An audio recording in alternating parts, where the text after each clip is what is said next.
واعتصموا بحبل الله جميعا ولا تفرقوا واذكروا نعمة الله عليكم إذ كنتم أعداء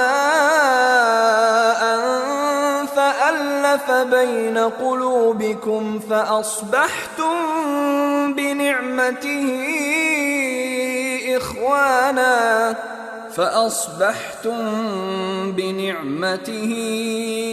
إخوانا وكنتم على شفا حفرة من النار فأنقذكم منها كذلك يبين الله لكم آياته لعلكم تهتدون۔ جزاک اللہ خیراً۔ محترم اور معزز دینی اور ملی بھائیوں، ابھی تک آپ تمام حضرات محصلہ کے عالم اور فاضل شیخ فیضان عبدالعزیز قاضی محمدی حفظہ اللہ سے تقلید شخصی اور ائمہ اربعہ کے موضوع پر خطاب سن رہے تھے۔ موصوف نے اپنے خطاب میں نہایت ہی واضح انداز میں بیان فرمایا کہ تقلید شخصی جس کا وجود صحابہ میں بھی نہیں تھا، تابعین میں بھی نہیں تھا، اور جن ائمہ کرام رحمت اللہ علیہم کا نام لے کر یا ان کی طرف اپنی نسبت کر کے ان کے سارے اقوال کو قابل عمل جانا جاتا ہے اور اس پر اصرار کیا جاتا ہے، اس تقلید شخصی سے خود ان ائمہ کرام نے منع فرمایا ہے جن کی طرف ہم نسبت کرتے ہیں۔ اب آدمی اگر سوچے تو سوچ سکتا ہے کہ قرآن اور حدیث تو دور کی بات ہے، ائمہ کرام رحمہم اللہ نے پھر منع فرمایا ہے۔ آخر کیا مسئلہ ہے، کیا پریشانی ہے؟ اگر 400 سال تک یہ امت تقلید شخصی کے بغیر اتحاد و اتفاق کے ساتھ یا فروعی مسائل میں اختلاف کے ساتھ رہ سکتی ہے تو 4 صدیوں کے بعد آخر کیوں نہیں رہ سکتی ہے؟ 400 سال کے بعد جن سالوں کو اور جن زمانوں کو، جن زمانے میں رہنے والے لوگوں کو اللہ کے نبی صلی اللہ علیہ وسلم خیر الناس فرماتے ہیں، سب سے بہتر لوگ فرماتے ہیں، اگر وہ سب سے بہتر لوگ بغیر تقلید شخصی کے رہ سکتے ہیں میرے بھائیوں، تو آج ہم بھی رہ سکتے ہیں۔ اور یہ مسئلہ واضح ہے۔ اللہ تعالیٰ شیخ کو جزائے خیر عطا فرمائے اور ان کے علم میں برکت عطا فرمائے۔ اب اس کے بعد جیسا کہ اعلان کیا گیا تھا کہ ایک موضوع ہے اسلاف امت کا سنت کی طرف رجوع۔ اس موضوع کی وضاحت میرے ذمہ تھی، مگر میں دیکھ رہا ہوں کہ وقت نہایت ہی کم ہے اور نہایت ہی قلیل ہے۔ اس موضوع کے تحت میں نے کچھ واقعات اسلاف کرام کے نوٹ فرمائے تھے جس کو آپ کے سامنے میں بیان کرنا چاہ رہا تھا، مگر وقت کی قلت کی وجہ سے آپ کے سامنے کچھ چند واقعات کی طرف اشارہ کر کے اپنی بات کو ختم کروں گا، صرف اتنی دیر تک جب تک یہاں پر شیخ ابو رضوان محمدی حفظہ اللہ تشریف لا رہے ہیں۔ اس لیے کہ شیخ ابو رضوان محمدی حفظہ اللہ یہ جماعت کے ایک معروف اور مشہور اور میدان دعوت کے نہایت ہی تجربہ کار عالم ہیں۔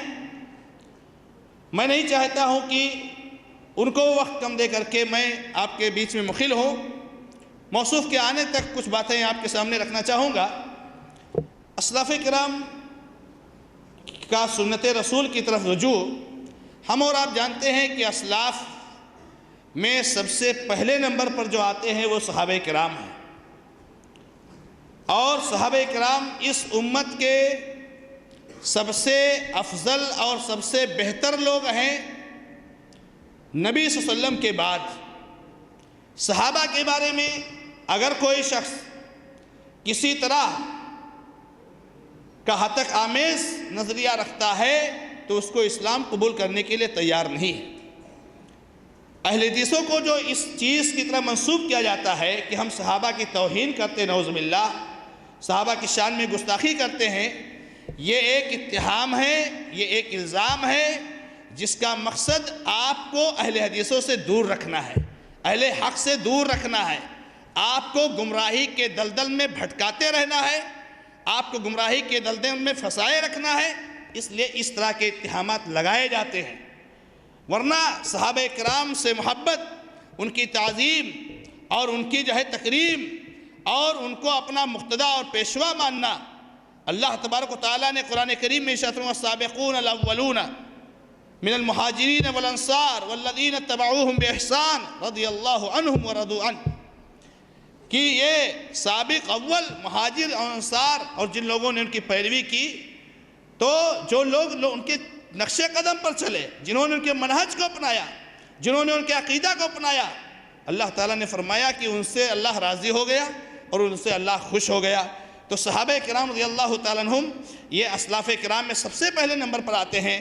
صحابہ کرام کی زندگی کو اگر آپ دیکھیں میرے بھائیوں تو آپ دیکھیں گے کہ ہر موقع پر چاہے کوئی بڑے سے بڑا صحابی رہا ہو اور چاہے کوئی چھوٹے سے چھوٹا صحابی رہا ہو، صحابہ کرام ہر موقع پر اللہ کے نبی علیہ السلام کی سنت کو سب سے زیادہ مقدم اور سب سے زیادہ اپنی آنکھوں کے سامنے رکھتے تھے اور اس کی طرف رجوع کرتے تھے۔ اسلاف کرام جیسے سنت ظاہر ہوتی تھی اس پر عمل کر لیا کرتے تھے صحابہ کرام۔ آپ کے سامنے عمر بن خطاب رضی اللہ تعالیٰ عنہ کا بہت مشہور واقعہ میرے بھائیوں موجود ہے، اور بخاری رحمہ اللہ نے روایت فرمایا ہے اور ہر آدمی اس کو جانتا ہے کہ جب اللہ کے نبی علیہ السلام کا انتقال ہو گیا، آپ اس دنیا سے رخصت ہو گئے، آپ کی وفات ہو گئی، تو عمر بن خطاب رضی اللہ تعالیٰ عنہ نے کیا کیا؟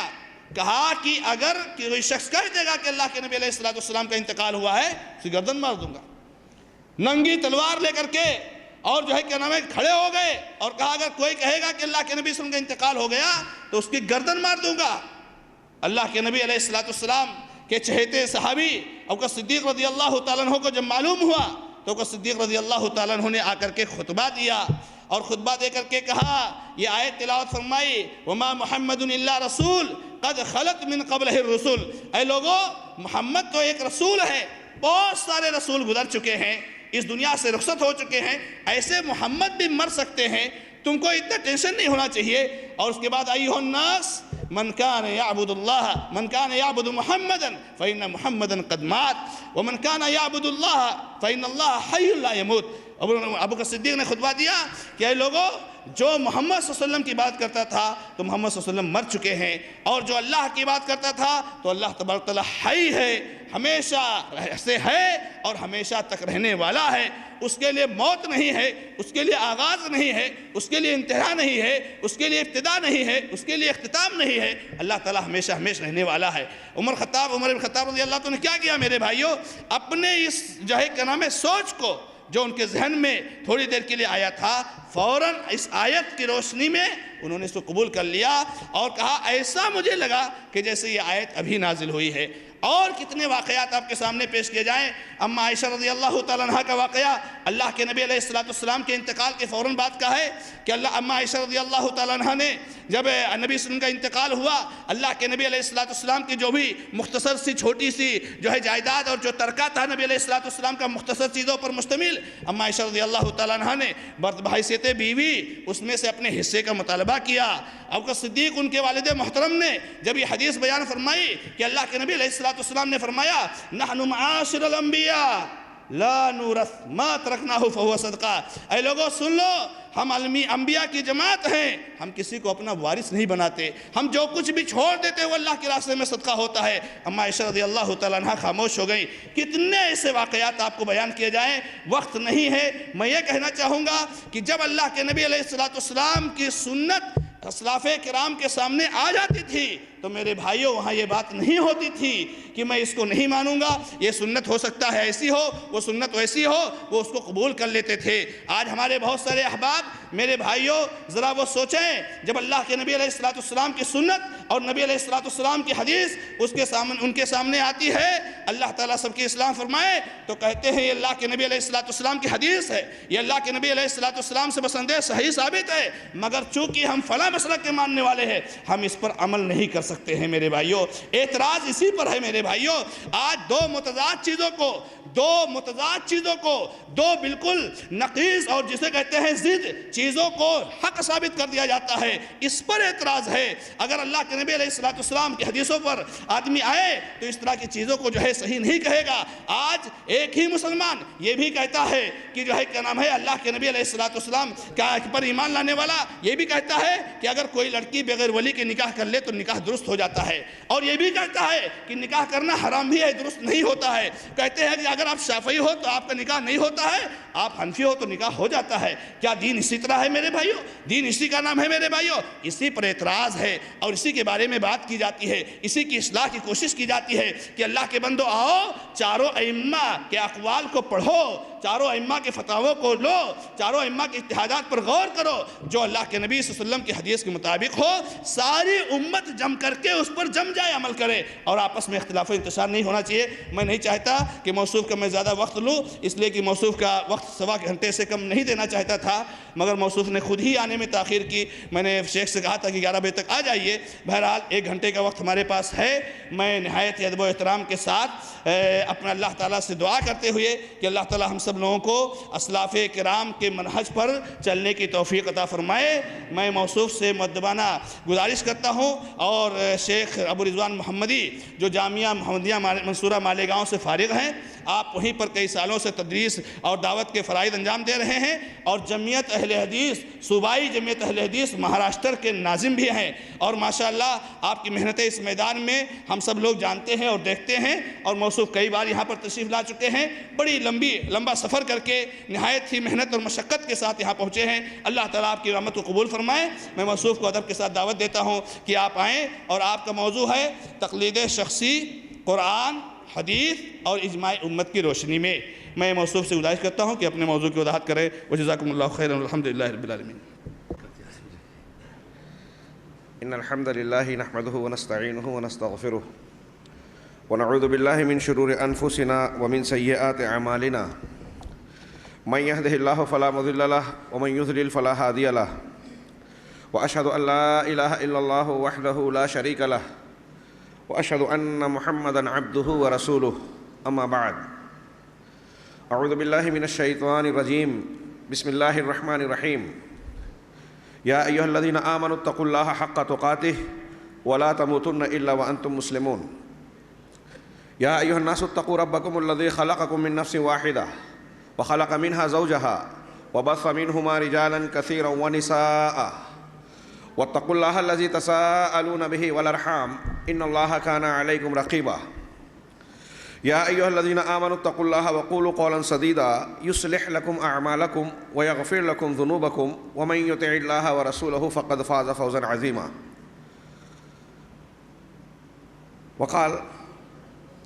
وقال تعالی فی کلامہ المجید، اعوذ باللہ من الشیطان الرجیم، بسم اللہ الرحمن الرحیم، یا ایھا الذین آمنوا اطیعوا اللہ واطیعوا الرسول واولی الامر منکم فإن تنازعتم في شيء فردوه إلى الله والرسول إن كنتم تؤمنون بالله واليوم الآخر ذلك خير وأحسن تأويلا۔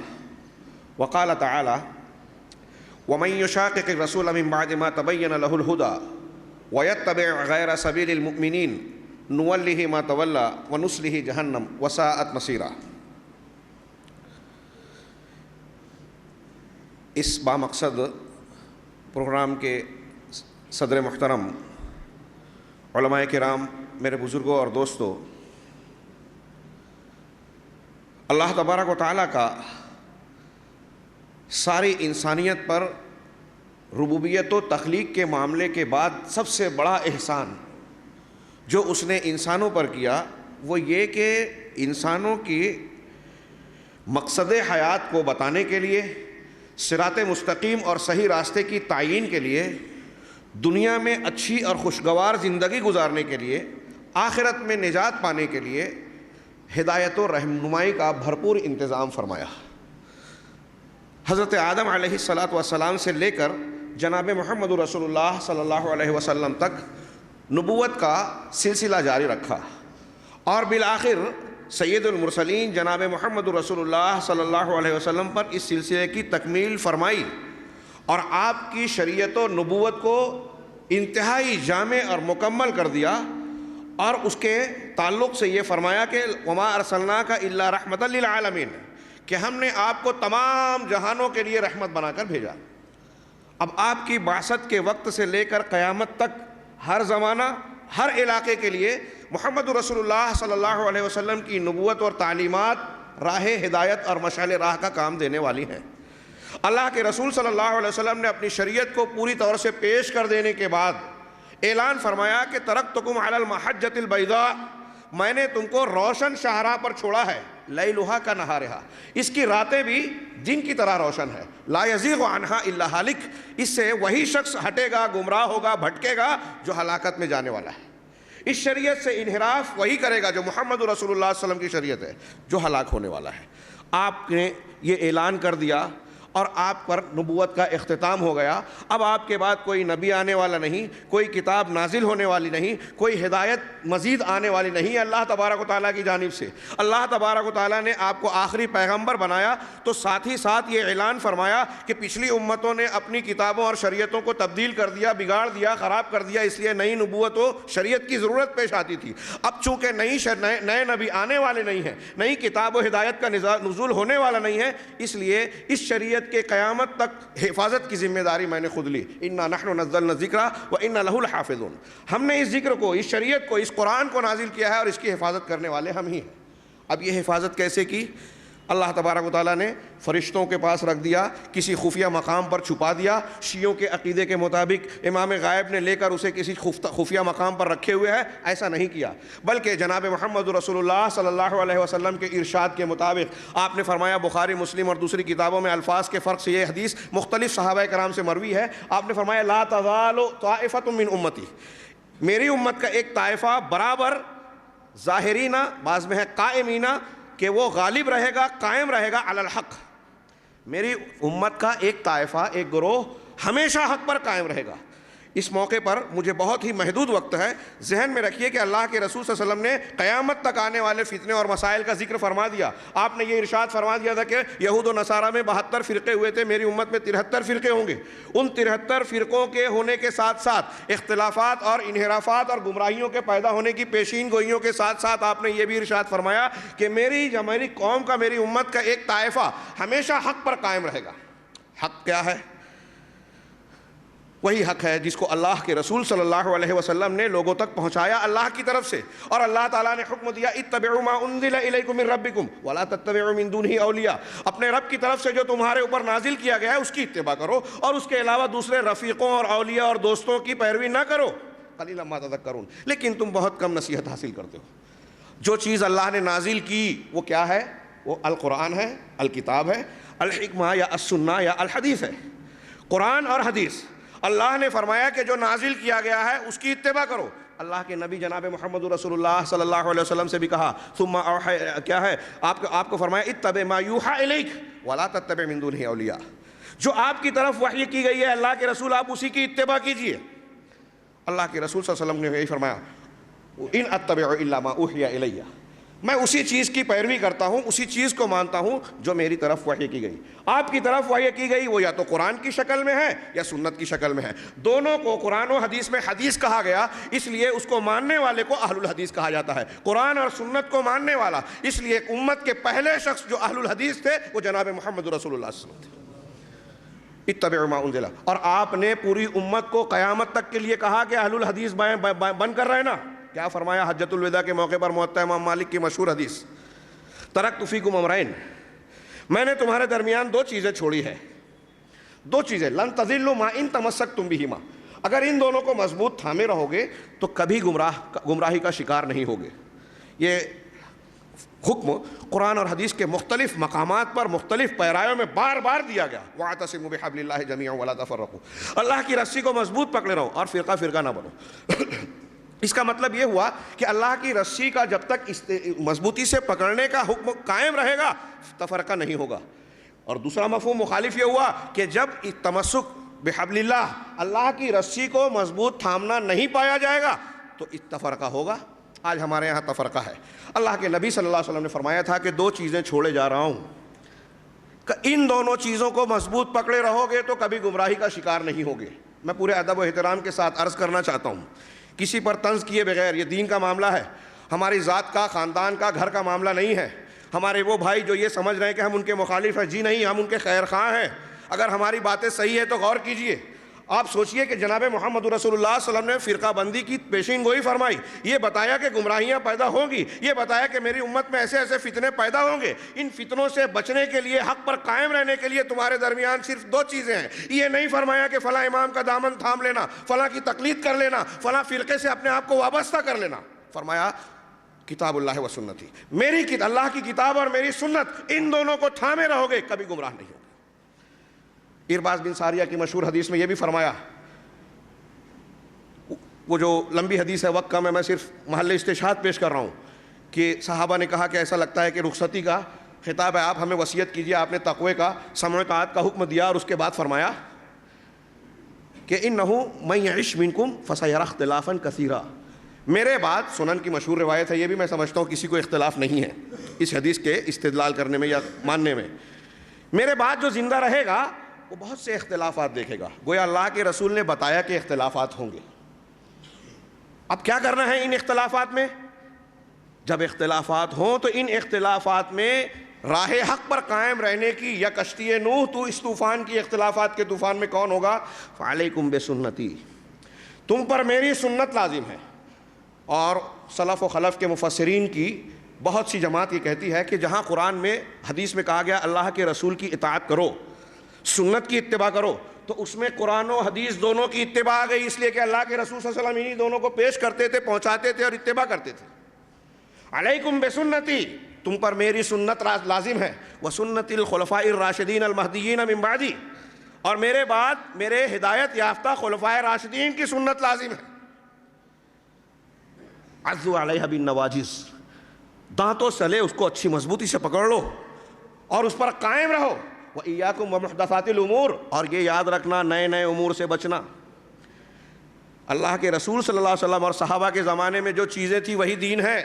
امام مالک نے فرمایا جو اس وقت دین تھا وہ آج بھی دین ہے, جو اس وقت دین نہیں تھا وہ آج بھی دین نہیں ہوگا, چاہے لوگ اس کو اچھا سمجھ کر کریں. اور اگر کوئی اچھا سمجھ کر ایسی چیز کرتا ہے جو اللہ کے رسول صلی اللہ علیہ وسلم کے زمانے میں نہیں تھی, تو وہ اللہ کے نبی پر خیانت کا الزام لگاتا ہے کہ اللہ کے رسول نے نہیں پہنچایا تھا, ہم نے جان لیا. پھر امام مالک نے قرآن کی آیت پڑھی, الیوم اکملت لکم دینکم واتممت علیکم نعمتی, میں نے آج کے دن تمہارے دین کو مکمل کر دیا. اب یہ دین مکمل ہے. جناب محمد رسول اللہ صلی اللہ علیہ وسلم نے اپنی شریعت کاملہ میں قیامت تک آنے والے انسانی مسائل کے لیے ہدایت کی تمام باتیں بیان کر دی ہے. ابن مسعود رضی اللہ تعالیٰ عنہ کہتے ہیں کہ اللہ کے رسول دنیا سے رخصت ہوئے تو پرندے جو اڑتے ہیں ان کے تعلق سے بھی ہم کو خبر دے دی. کوئی مسئلہ ایسا نہیں ہے دنیا کا, شریعت کا, ہماری زندگی کا, جس کو اللہ کے رسول صلی اللہ علیہ وسلم نے تشنا چھوڑا ہو. اگر کوئی شخص کہتا ہے کہ بہت سے مسائل قرآن و حدیث میں ہے ہی نہیں, تو نہ ذکر ہونا الگ بات ہے, لیکن اس کا تذکرہ ہی نہیں ہے یا اس کے بارے میں روشنی ہی نہیں ہے, اگر وہ ایسا کہتا ہے تو معاف کیجئے گا, وہ اپنے مسلک کی حمایت میں اللہ اور رسول اللہ صلی اللہ علیہ وسلم پر الزام لگا رہا ہے کہ ایک ادھوری شریعت دے دی اور کہہ دیا کہ مکمل شریعت دے دی, ایک خاص زمانے کی شریعت دے دی اور قیامت تک کے لوگوں کے لیے اس کو مکلف کر دیا. اللہ کے نبی صلی اللہ علیہ وسلم نے جو شریعت پیش کی وہ تو 100-200 سال تک چلی. 150-200 سال کے بعد کئی ائمہ کرام ایسے پیدا ہو گئے کہ جنہوں نے اپنی زندگیوں میں ایسی مکمل تعلیمات اور اجتہادات کا مجموعہ پیش کر دیا امت کے سامنے جو قیامت تک کے لیے مفید ہو, کارآمد ہو. اور نبی کی شریعت نامکمل, کارآمد ثابت نہیں بھی 150-200 سال کے بعد. غور کرنے کی بات ہے, میں صرف نکات دے رہا ہوں. تو اللہ کے نبی صلی اللہ علیہ وسلم نے وصیت کی, میں 2 چیزیں چھوڑے جا رہا ہوں, جب تک ان کو مضبوط تھامے رہو گے کبھی گمراہی کا شکار نہیں ہوگے. آپ نے فرمایا کہ میری امت کا ایک گروہ حق پر قائم رہے گا تو حق پر قائم رہنے کا مطلب یہ ہے کہ انہی دونوں چیزوں پر قائم رہے گا، قرآن اور حدیث پر، اللہ کی کتاب اور رسول کی سنت۔ اسی کے ماننے والوں کو اہل الحدیث کہا جاتا ہے۔ ہم جب کہتے ہیں کہ ہم اہل الحدیث ہیں، کچھ لوگ کہتے ہیں کہ ابھی میں ذکر کروں گا کہ اہل الحدیث کا ذکر جو پرانی کتابوں میں ہے وہ صرف محدثین کے لیے ہے۔ بہت بڑا مغالطہ ہے۔ ٹھیک ہے، محدثین کو بھی اہل الحدیث کہا جاتا ہے، لیکن محدثین کا قرآن و حدیث کی بنیاد پر جو مسلک تھا اس کے ماننے والے بھی اہل الحدیث کہلاتے ہیں، چاہے وہ محدث نہ ہو۔ اس کی دلیل آپ امام ترمذی کی ترمذی اٹھائیے، اس میں دیکھیے تو اہل الحدیث کا یہ مسلک ہے۔ علی ابن مدینی کہتے ہیں، اس حدیث کی تشریح میں امام بخاری رحمہ اللہ نے نقل کیا، مشکات کے آخر میں اٹھائیے، دارمی میں اٹھائیے اور دوسری کتابوں میں، کہ وہ طبقہ ظاہرین علی الحق، جو طائفہ جس کے بارے میں اللہ کے رسول نے فرمایا کہ یہ حق پر قائم رہے گا، امام بخاری نے کہا کہ میرے استاد علی ابن مدینی نے کہا کہ وہ اہل الحدیث ہیں۔ خود امام بخاری نے کہا وہ اہل الحدیث ہیں، خود عبداللہ ابن مبارک نے کہا وہ اہل الحدیث ہیں۔ اور امام احمد بن حنبل رحمہ اللہ تو یہاں تک فرماتے ہیں اس حدیث کو بیان کر کے کہ ان لم یکونوا اہل الحدیث فلا ادری من ہم، اگر وہ اہل الحدیث نہیں ہے تو میں نہیں جانتا کہ وہ کون ہے۔ چار امام میں سے ایک کہلاتے ہیں۔ یہ ایک چیز کا تو میں نے تذکرہ کر دیا، جواب دے دیا۔ یہاں اس تمہید میں میں یہ عرض کرنا چاہتا ہوں، بات کو سمیٹوں، کہ اللہ کے رسول صلی اللہ علیہ وسلم کو بھیج کر اللہ تعالیٰ نے پوری کائنات کے انسانوں پر، اب وہ امریکہ میں رہنے والا ہو، آسٹریلیا میں رہنے والے ہو، ایشیا کے کسی دیہات کا ہو، جنگل کا ہو، حجت پوری کر دی۔ ہر ایک کے لیے ہدایت کا بھرپور سامان اس شریعت میں دے دیا، قرآن اور رسول اللہ صلی اللہ علیہ وسلم کی تعلیمات اور سیرت میں۔ اور تمام لوگوں کو کہا گیا کہ اب اس امت کا کوئی فرد، مسلم شریف کی حدیث کا مفہوم، والذی نفسی بیدہ لا یسمع بی رجل من امتی یہودی کان او نصرانی ثم لا یؤمن بی الا دخل النار او کما قال، کہ اللہ کی قسم، اس ذات کی قسم جس کے ہاتھ میں میری جان ہے، اس امت کا کوئی بھی آدمی اب میرے بارے میں سنتا ہے، رسول اللہ صلی اللہ علیہ وسلم کے بارے میں، اور پھر مجھ پر ایمان نہیں لاتا، وہ چاہے یہودی ہو یا نصرانی یا کسی بھی مذہب کا ماننے والا، تشریحاً کہہ رہا ہوں، مجھ پر ایمان نہیں لاتا تو وہ جہنم میں جائے گا۔ شیخ الاسلام علامہ ابن تیمیہ نے کہا، چونکہ اللہ کے رسول کی رسالت اور تعلیم اب دنیا کے سارے انسان، عالم ہو جاہل ہو، عجم کا ہو عرب کا ہو، کسی بھی علاقے کا ہو، کسی بھی زمانے کا ہو، قیامت تک سب کے لیے حجت ہے، نجات کا مدار اور بنیاد ہے، لہٰذا اللہ تبارک و تعالیٰ نے آپ کی شریعت و رسالت کی نہ صرف حفاظت کی بلکہ آپ کی صداقت و حقانیت کی اتنی دلیلیں فراہم کی، اور دلیلیں بظاہر بڑھاتا جا رہا ہے کہ کسی کو یہ انکار کی گنجائش نہ رہ جائے کہ ہمیں تو حق معلوم نہیں ہے یا ہم سمجھ نہیں سکے۔ اللہ تعالیٰ نے حجت پوری کر دی، اللہ تبارک و تعالیٰ نے رسول کی رسالت کی حفاظت کی ذمہ داری لی، اب قرآن و حدیث کو محفوظ رکھنے کی ذمہ داری لی اللہ کے رسول نے، اللہ تعالیٰ نے۔ اللہ کے رسول نے کہا کہ ان دونوں کو مضبوط تھامے رہو گے تو گمراہی کا شکار نہیں ہوگے، تو ظاہر سی بات ہے کہ قیامت تک قرآن و حدیث کو محفوظ رہنا چاہیے، تبھی یہ ممکن ہے، اللہ اور رسول کی یہ بات صحیح ثابت ہوگی، اور اگر قرآن و حدیث محفوظ ہیں تو ہمیں اس کی اتباع کرنی چاہیے۔ آپ کہتے ہیں کہ قرآن و حدیث اگر محفوظ نہیں ہے تو آپ نعوذ باللہ کفر کی بات کہہ رہے ہیں۔ آپ یہ کہتے ہیں کہ قرآن و حدیث سے مسئلہ حل نہیں ہوتا تو آپ اللہ اور رسول پر الزام لگا رہے ہیں۔ قرآن کی یہ آیتیں جو اللہ کے رسول صلی اللہ علیہ وسلم کی اتباع کا حکم دے رہی ہیں، جیسے میں نے بتایا، اللہ نے فرمایا قل اطیعوا اللہ واطیعوا الرسول واولی الامر منکم، مجھے تقلید کا عنوان دیا گیا ہے، اور یہ ساری باتیں اسی سے جڑی ہوئی ہیں۔ کس تناظر میں دیا گیا ہے؟ بتایا گیا کہ ہمارے کچھ بھائیوں نے اس موضوع پر پروگرام کیا، اہل الحدیث کو چیلنج کیا، کچھ باتیں خط و کتابت ہوئی، اور ادھوری بات پر پروگرام کر کے یہ اعلان کر دیا کہ بھائی یہ شرائط کی بات کرتے ہیں، یہ ایسا کرتے ہیں، یہ آئے نہیں، اور پھر انہوں نے تقریر کر کے جو بہت ساری باتیں کہیں، اس میں تقلید کے حق میں قرآن سے، حدیث سے، اجماع سے اس کے ثابت کا، واجب ہونے کا دعویٰ کیا۔ ہمارا یہ کہنا ہے کہ آپ قرآن پڑھیے، جناب محمد رسول اللہ صلی اللہ علیہ وسلم کی احادیث مبارکہ پڑھیے، صحابہ کرام کے اقوال پڑھیے، تابعین، تبع تابعین کے اقوال پڑھیے، ائمہ اربعہ اور دوسرے امامان دین گزرے ہیں ان کے اقوال پڑھیے، سب کا اجماع، سب کے اقوال ملیں گے کہ تقلید کی شریعت میں حقیقت میں ضرورت ہی نہیں ہے۔ میں بہت ذمہ داری کے ساتھ بول رہا ہوں، اگر آدمی اپنی عقل اور شعور کا استعمال کرے تو عقل سے، فطرت سے، قیاس سے بھی تقلید کا رد ہوتا ہے۔ کون سی تقلید؟ تقلید شخصی، مروجہ تقلید، جس کا ہم اور آپ ذکر کر رہے ہیں۔ وہ ایک تقلید جس کو لوگ غلط مبحث کرتے ہیں کہ کسی نے سوال کیا تو یہ تقلید ہو گئی، جاہل آدمی عالم سے سوال کرے گا تو تقلید ہو گئی. یہ تقلید نہیں ہے، ابھی میں آگے بیان کروں گا. تو پہلے آپ قرآن کی آیتوں کو دیکھیے. ہمارا یہ موقف ہے اہل الحدیث کا کہ شریعت کی بنیاد ہمارے نزدیک اللہ کا کلام یا رسول اللہ صلی اللہ علیہ وسلم کا فرمان ہے. اگر یہاں کوئی چیز واضح اور ثابت نہیں ہے تو صحابہ کرام کا اجتماعی تعامل دیکھیں گے.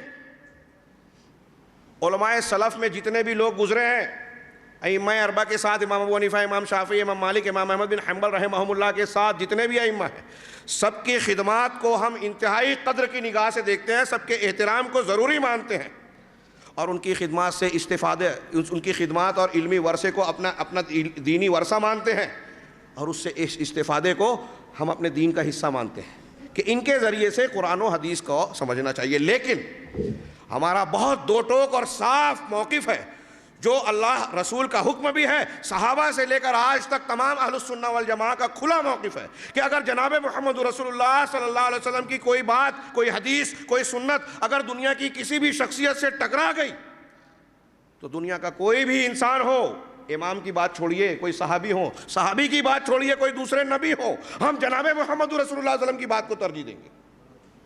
اور یہ بات اللہ کے رسول نے فرمائی. مسند احمد اور حاکم وغیرہ نے جو روایت کیا آپ نے بارہا سنی ہوگی الفاظ کے فرق سے، لمبی حدیث ہے، میں صرف آپ کو مشہور جملہ ہی سناتا ہوں، وقت کم ہے اس لیے. اللہ کے رسول صلی اللہ علیہ وسلم نے حضرت عمر بن خطاب جب آپ کے سامنے توریت کا ورقہ پڑھ رہے تھے غضبناک ہو گئے اور کہا امتہوکون فیہا یا ابن الخطاب، کیا ابن خطاب تم اس توریت کی تعلیم کے ذریعے سے حیرت زدہ ہو، اس میں کوئی حرج محسوس نہیں کرتے، میرے سامنے پڑھ رہے ہو؟ ایسا ہو سکتا ہے کہ اس میں کوئی صحیح بات ہو تم جھٹلا دو، کوئی غلط بات ہو تم اس کی تصدیق کر دو، لہٰذا اس کے پیچھے مت پڑو. پھر اس کے بعد آپ نے فرمایا جو آخری جملہ ہے والذی نفسی بیدی، صرف ایک حدیث سمجھ لیں میرے بھائیوں، میں سمجھتا ہوں اگر ایمانداری سے سمجھ لیں، آخرت کا اللہ کا خوف ہو آپ کو، تو ہمارے موقف کو سمجھ لیں گے، بہت سارے اعتراضات، بدگمانیاں دور ہو جائے گی. اس ایک حدیث کو سمجھ لیجئے. اللہ کے رسول صلی اللہ علیہ وسلم نے فرمایا لو کان موسیٰ حیا، لو کان موسیٰ حیا ما کان یسعہ الا ان یتبعنی. بعض روایت میں الفاظ ہے لو کان موسیٰ حیا ما وسعہ الا اتباعی. اگر موسیٰ علیہ السلام بھی زندہ ہو جائیں تو انہیں میری یعنی رسول اللہ صلی اللہ علیہ وسلم کی اتباع کے بغیر چارہ نہیں ہے. غور فرمائیے، اللہ کے رسول صلی اللہ علیہ وسلم کی اتباع کے بغیر چارہ نہیں ہے. کس کو کہا جا رہا ہے؟ حضرت موسیٰ علیہ السلام. یعنی نبی بھی آ جائیں، جلیل القدر پیغمبر، تو اب ان کی بات جناب محمد رسول اللہ صلی اللہ علیہ وسلم کی بات کے سامنے، شریعت کے سامنے نہیں چلے گی. تو کسی صحابی، کسی امام، کسی بزرگ کی بات چلے گی؟ یہ بات جو رسول اللہ صلی اللہ علیہ وسلم نے بیان فرمائی وہی بات اہل الحدیث کہتے ہیں، وہی بات صحابہ کہتے ہیں، وہی بات امامان دین کہتے ہیں. امام شافعی نے رحمہ اللہ امام لیث بن سعد کے قول میں اضافہ کر کے ایک جملہ کہا تھا، وہی میں اکثر دہراتا ہوں تقریروں میں، کہ اگر کوئی شخص ہوا میں اڑے، اگر کوئی شخص پانی پہ چلے، آگ میں بیٹھا ہو، لیکن اگر وہ سنت کا موافق نہیں ہے تو ہم اس کو اللہ کا ولی نہیں مانیں گے، رحمان کا ولی کہیں گے. وہ ہمارے لیے حجت و دلیل نہیں ہے ہوا میں اڑنے سے، چمتکار کا مظاہرہ کرنے سے. ہمارے لیے دلیل تو وہ ہے جو امام اہل السنہ، امام اہل الحدیث، امام احمد بن حنبل نے خلق قرآن کے فتنے میں جب لوگوں نے ان کو سمجھانے کی کوشش کی، علماء نے کہ مان لو یہ بات جو معتزلہ کہتے ہیں کہ قرآن اللہ کی مخلوق ہے، انہوں نے کہا کیا جواب دیا تھا؟ ایتونی بشیء من کتاب اللہ و سنت رسولی، مجھ کو اگر منوانا ہے تو اللہ کی کتاب کی کوئی دلیل لاؤ، کوئی چیز لاؤ، یا اللہ کے رسول کی سنت کی کوئی دلیل لاؤ. حسبنا کتاب اللہ و سنت رسولی، ہمارے لیے اللہ کی کتاب اور اس کے رسول کی سنت کافی ہے. یہی ہمارا نعرہ ہے، یہی ہمارا جرم ہے، یہی ہمارا موقف ہے. اور یہ کوئی نیا موقف نہیں ہے، یہ اللہ کا حکم ہے. یا ایھا الذین آمنوا، اے ایمان والو. ابن مسعود رضی اللہ عنہ کہتے ہیں جب اللہ کہے ایمان والو تو مسلمانوں کے کان کھڑے ہو جانے چاہیے، ہمہ گوش ہو جانے چاہیے. ہمارا پروردگار ہم کو خطاب کر رہا ہے، اے ایمان والو اطیعوا اللہ، اللہ کی اطاعت کرو، واطیعوا الرسول، اور رسول کی اطاعت کرو، واولی الامر منکم، اور تم میں جو اولو الامر ہے ان کی اطاعت کرو. ان کی اطاعت کا لفظ یہاں نہیں ہے. اطیعوا دو مرتبہ ہے، اللہ کے ساتھ، رسول کے ساتھ. اس کا مطلب اللہ کی اطاعت مستقل ہے، مطلوب ہے. رسول کی اطاعت مستقل ہے، اللہ کی اطاعت کے ساتھ ہے. وَمَن يُطِعِ الرَّسُولَ فَقَدْ أَطَاعَ اللَّهَ، سورہ النساء میں کہا جو رسول کی اطاعت کرے گا اس نے اللہ کی اطاعت کی. اور دوسری جگہ کہا کہ جو رسول کی نافرمانی کرے گا، سنت حدیث نہیں مانے گا، وہ اللہ کی نافرمانی کر رہا ہے. تو جس نے رسول کی اطاعت کی اس نے اللہ کی، اللہ کی اطاعت کرو، رسول کی اطاعت کرو، یہ دو اطاعتیں مستقل ہیں۔ وَأُولِي الْأَمْرِ امر منکم، یہ تابع ہے۔ کچھ لوگ اس سے تقلید کا اس بات کی دلیل دیتے ہیں، بہت سارے لوگ، حالانکہ میرے علم کے مطابق اور آپ اگر غور کریں تو ایک عام آدمی بھی قرآن باطل کا ساتھ نہیں دیتا۔ عام طور سے جن آیتوں سے غلط لوگ استدلال کرتے ہیں آپ غور کریں تو اسی سے رد ہوتا ہے باطل کا۔ میرے اعتبار سے تقلید کا رد کرنے والی یہ شاندار آیت ہے قرآن کی، اور ایسی سینکڑوں ہیں، میں مبالغہ نہیں کر رہا ہوں، سینکڑوں بول رہا ہوں تو سینکڑوں ہے۔ اللہ کی اطاعت کرو یعنی قرآن کی، قرآن مانو، وَأَطِیعُوا الرَّسُولَ، رسول کی اطاعت کرو یعنی رسول کی مانو۔ اب ہمارے اہل تقلید مولویان کہتے ہیں، ہمارے برادران سوچئے کیا کہتے ہیں، وہ کہتے ہیں کہ قرآن حدیث کو تو عمل کیا ہی نہیں جا سکتا، مطلب اب 4 اماموں نے جو سمجھ لیا سمجھا دیا اتنا ہے، اب قرآن کو تبرک کے لیے پڑھا جائے، مرنے کے لیے پڑھا جائے، تعویذ بنایا جائے، لٹکایا جائے، جس کا استعمال جو اللہ اور رسول نے نہیں بتایا وہ کیا جائے، باقی قرآن سمجھنے کی چیز نہیں رہی۔ اس کا مطلب یہ کہ قیامت تک کے لیے یہ حکم نہیں ہے اللہ کا، آپ کہتے ہیں اللہ کی اطاعت کرو، رسول کی اطاعت کرو۔ رسول کی اطاعت کا حکم 40 بلکہ شاید 70 سے زیادہ مقامات پہ قرآن میں ہے، تو قیامت تک کے لیے یہ سارے احکامات ملتوی ہو گئے، منسوخ ہو گئے تقلید کے حکم سے، کہ اب اللہ اور رسول کی اطاعت ڈائریکٹ ہم کر ہی نہیں سکتے۔ کیا مطلب ہے اللہ کی اطاعت کرو کا؟ سارے قرآن کے مفسرین کا اٹھا کے کہ اللہ کی اطاعت کا مطلب ہے رسول اللہ کی کتاب کو مانو، قرآن پڑھو، پڑھنے کے بعد سمجھے گا مانے گا آدمی، رسول کی مانو، حدیث کو جانے گا مانے گا، تو یہ اطیعوا الرسول ہوا۔ اب اولی الامر منکم، تم میں جو اولو الامر ہیں، زیادہ صحیح اور واضح معنی اس کا یہ ہے کہ جو مسلمانوں کی جماعت کے ذمہ دار ہیں، امیر المومنین ہیں، حکومت کے ذمہ دار ہیں وہ۔ کچھ لوگوں نے اس میں علماء وقت کو بھی، علماء کو بھی شامل کیا، چلو ٹھیک ہے مان لیا۔ اب یہاں ایک چیز ہے کہ اطیعوا اللہ اور رسول کے ساتھ ہے، اولو الامر کے ساتھ نہیں ہے۔ اس کا مطلب یہ ہوا کہ اولو الامر کی اطاعت اللہ اور رسول کی اطاعت کے تابع ہے۔ اس کو سمجھانے کے لیے صرف ایک جملہ، اللہ نے ہم کو اور آپ کو والدین کی اطاعت کا حکم دیا ہے، وہ شرک کرے تب بھی ان کے ساتھ اس نے سلوک کرو، لیکن شرک کا حکم دے تو نہ مانو۔ والدین کی اطاعت کرنی ہے اللہ اور رسول کی اطاعت کے دائرے میں، ایسے ہی امیر اور علماء کی بات اگر ماننی ہے تو اللہ اور رسول کی اطاعت کے دائرے میں۔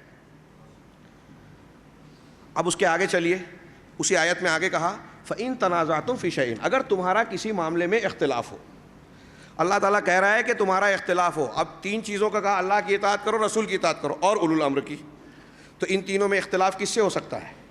ایک مسلمان اللہ سے اختلاف کرے گا، اللہ سے اختلاف کرے گا تو ایمان والا ہی نہیں رہے گا۔ رسول سے اختلاف کرنے کی جرت ہے، جو کرتا ہے وہ لوگ کرتے ہیں، جرت کرتے ہیں، تو ان کا ایمان غور کریں قرآن و حدیث کی روشنی میں محفوظ ہے کہ نہیں۔ اس کا مطلب تیسری چیز جو اولو الامر ہے ان سے اختلاف ہو سکتا ہے۔ ہمارے یہاں جو لوگ تقلید کو واجب کہتے ہیں ان کے اصول کی کتابیں اٹھا کے دیکھیے، اس میں لکھا ہے کہ مقلد کے لیے جائز نہیں ہے کہ اپنے امام کے قول کی مخالفت کرے، اصول کی کتابوں میں لکھا ہے۔ مقلد تقلید جاہل آدمی کا کام ہے، یہ ان کے یہاں لکھا ہوا ہے، اور اس کے لیے اس کے امام کا قول دلیل ہے۔ ہمارے سامنے جب کہتے ہیں کہ اہل حدیث جو ہیں قرآن حدیث اجماع کو نہیں مانتے، قیاس کو نہیں مانتے، آپ کے یہاں تو اصول میں لکھا ہے کہ بھائی آپ کے لیے جو ہے جو اہل تقلید ہیں، غور کیجئے، طنز تعریض مت سمجھیے، علمی بات، کہ آپ یہ کہتے ہیں کہ ہمارے لیے ہمارے امام کا قول دلیل ہے، تو جب آپ کے لیے امام کا قول دلیل ہو گیا، اس کا مطلب آپ کے امام کا قول اگر آ گیا، اب اس کے بعد آپ کے سامنے قرآن کی آیت پیش کی جائے، حدیث پیش کی جائے، اجماع پیش کیا جائے، یعنی صحابہ کا، تابعین کا، آپ کو لگتا ہے کہ ہمارا مسلک یہ ہے، تو آپ دنیا کے ہر انسان کی قرآن کی بات، حدیث کی بات، دنیا کے تمام علماء اور ائمہ کی بات، ساری امت کی بات کو رد کر دیں گے۔ یہ اصول ہے ان کے یہاں۔ یہ کہاں سے ثابت ہے؟ کہ ایک شخصیت کو آپ پکڑیں، بہت احترام والے، اگر ان سے کوئی خطا ہو گئی ہے، اس کے خطا کے وجہ ہم ان کو برا نہیں کہتے، ائمہ کو ان سے خطائیں ہوئی ہیں تو خطا اجتہادی خطا ہے، اس پر بھی ان کو اجر و ثواب ملے گا، لیکن ان سے خطا ہوئی ہے، آپ اس کو اس طرح پکڑ لے لازم کر کے کہ ایک شخص کی تقلید ہم نے جب اپنے اوپر واجب کر لیا تو ان کی ہر بات کو ماننا ہے منزل من اللہ قول کی طرح، شریعت کو مان کر، تو پھر یہ تو آپ نے ان کو رسول کے درجے پر بٹھا دیا، رسول کے مقام پر، رسول کی کرسی پر بٹھا دیا۔ اسی کو اللہ تبارک و تعالیٰ نے فرمایا اتخذوا احبارہم ورہبانہم اربابا من دون اللہ۔ جن لوگوں نے علماء اور یہود و نصارہ کے بارے میں کہا گیا تھا، کہا کہ یہ کہہ رہے تھے کہ تقلید کو شرک کہتے ہیں، ہم ہر تقلید کو شرک نہیں کہتے، قرآن نے کہا ہے، ہم کون ہوتے ہیں کہنے والے، قرآن کہہ رہا ہے. شریعت کوئی اہل حدیث اپنی طرف سے کوئی بات کہے گا, عالم دین کہے گا, تو اہل حدیث عام آدمی کھڑا ہو کے مولانا صاحب یہ بات آپ کہاں سے کہہ رہے ہیں, آپ کی بات تو دلیل بتائیے. ایک عام آدمی کا علماء اہل حدیث سے یہ اختلاف کرنا خود اس بات کی دلیل ہے کہ وہ علماء کی تقلید وقلید نہیں کرتے, مانتے نہیں ہیں. وہ یہ دیکھتے ہیں کہ عالم بات کہہ رہا ہے تو کس دلیل کی بنیاد پہ کہہ رہا ہے. لہذا یہاں اتباع دلیل ہے, اتباع رائے نہیں ہے. اللہ نے فرمایا کہ ان لوگوں نے, یہود و نصارہ نے, اپنے احبار اور رہبان کو اللہ کو چھوڑ کر رب بنا لیا تھا. عدی بن حاتم طائی نے پوچھا, ترمذی کی حدیث ہے جو عام طور سے محدثین نے حسن درجے کی کہی ہے. عدی بن حاتم طائی رضی اللہ تعالیٰ عنہ نے پوچھا, اللہ کے رسول ہم نے کہاں اپنے علماء اور رہبان کو, پہلے یہ عیسائی تھے, نصرانی تھے, ہم نے کہاں رب بنایا تھا؟ بہت مشہور حدیث ہے, ہمارے بچوں کو بھی یاد ہے. کہا کہ اللہ کے رسول صلی اللہ علیہ وسلم نے فرمایا, کیا ایسا نہیں تھا کہ تمہارے عالم جس چیز کو حلال کہتے اسے تم حلال سمجھتے, جس چیز کو حرام کہتے تم حرام سمجھتے؟ کہا ہاں یہ بات تو تھی. کہا یہی ان کو رب بنانا ہے, بعض روایتوں میں کہ یہی ان کی عبادت ہے. انہوں نے اپنے علماء اور رہبان کو اللہ تبارک و تعالیٰ کی طرح پوجا نہیں تھا, عبادت نہیں کی تھی, دعائیں نہیں مانگی تھی ان سے. قرآن نے ان کے اطاعت کو, معصیت میں اطاعت کو, اللہ کی شریعت کے حکم کے خلاف جو انہوں نے فتویٰ دیا, جو اجتہاد کیا, جو رائے پیش کی, اس کو ماننے کو ان کی اطاعت کہا. اگر ایسی تقلید ہے تو قرآن کہتا ہے کہ وہ شرک ہے, وہ ان کو علماء اور رہبان کو, اماموں کو رب بنانا ہے. ہم نہیں کہتے, ہم کہاں سے جرأت کریں گے, ہماری کیا اوقات اور حیثیت. قرآن کہتا ہے. رسول اللہ صلی اللہ علیہ وسلم فرماتے ہیں, آپ کی جرأت ہے تو تردید کر کے بتائیے کہ یہ میں غلط کہہ رہا ہوں یا قرآن غلط کہہ رہا ہے. اب میں عرض کر رہا تھا فَإِن تَنَازَعْتُمْ فِي شَيْءٍ میں کہ اختلاف کی گنجائش کہاں نکلی؟ اولو الامر سے. تو یہاں اس آیت پر کوئی مقلد عمل کر سکتا ہے کیا؟ تقلید کرنے والا, اس کو تو امام سے, امام کی بات کو آنکھ بند کر کے مان لینا ہے. اور اللہ کہہ رہا ہے کہ اگر تم کو اولو الامر سے اختلاف ہو تو کیا کرو؟ فَرُدُّوهُ إِلَى اللَّهِ وَالرَّسُولِ, تو اس کو لوٹاؤ اللہ کی طرف اور رسول کی طرف.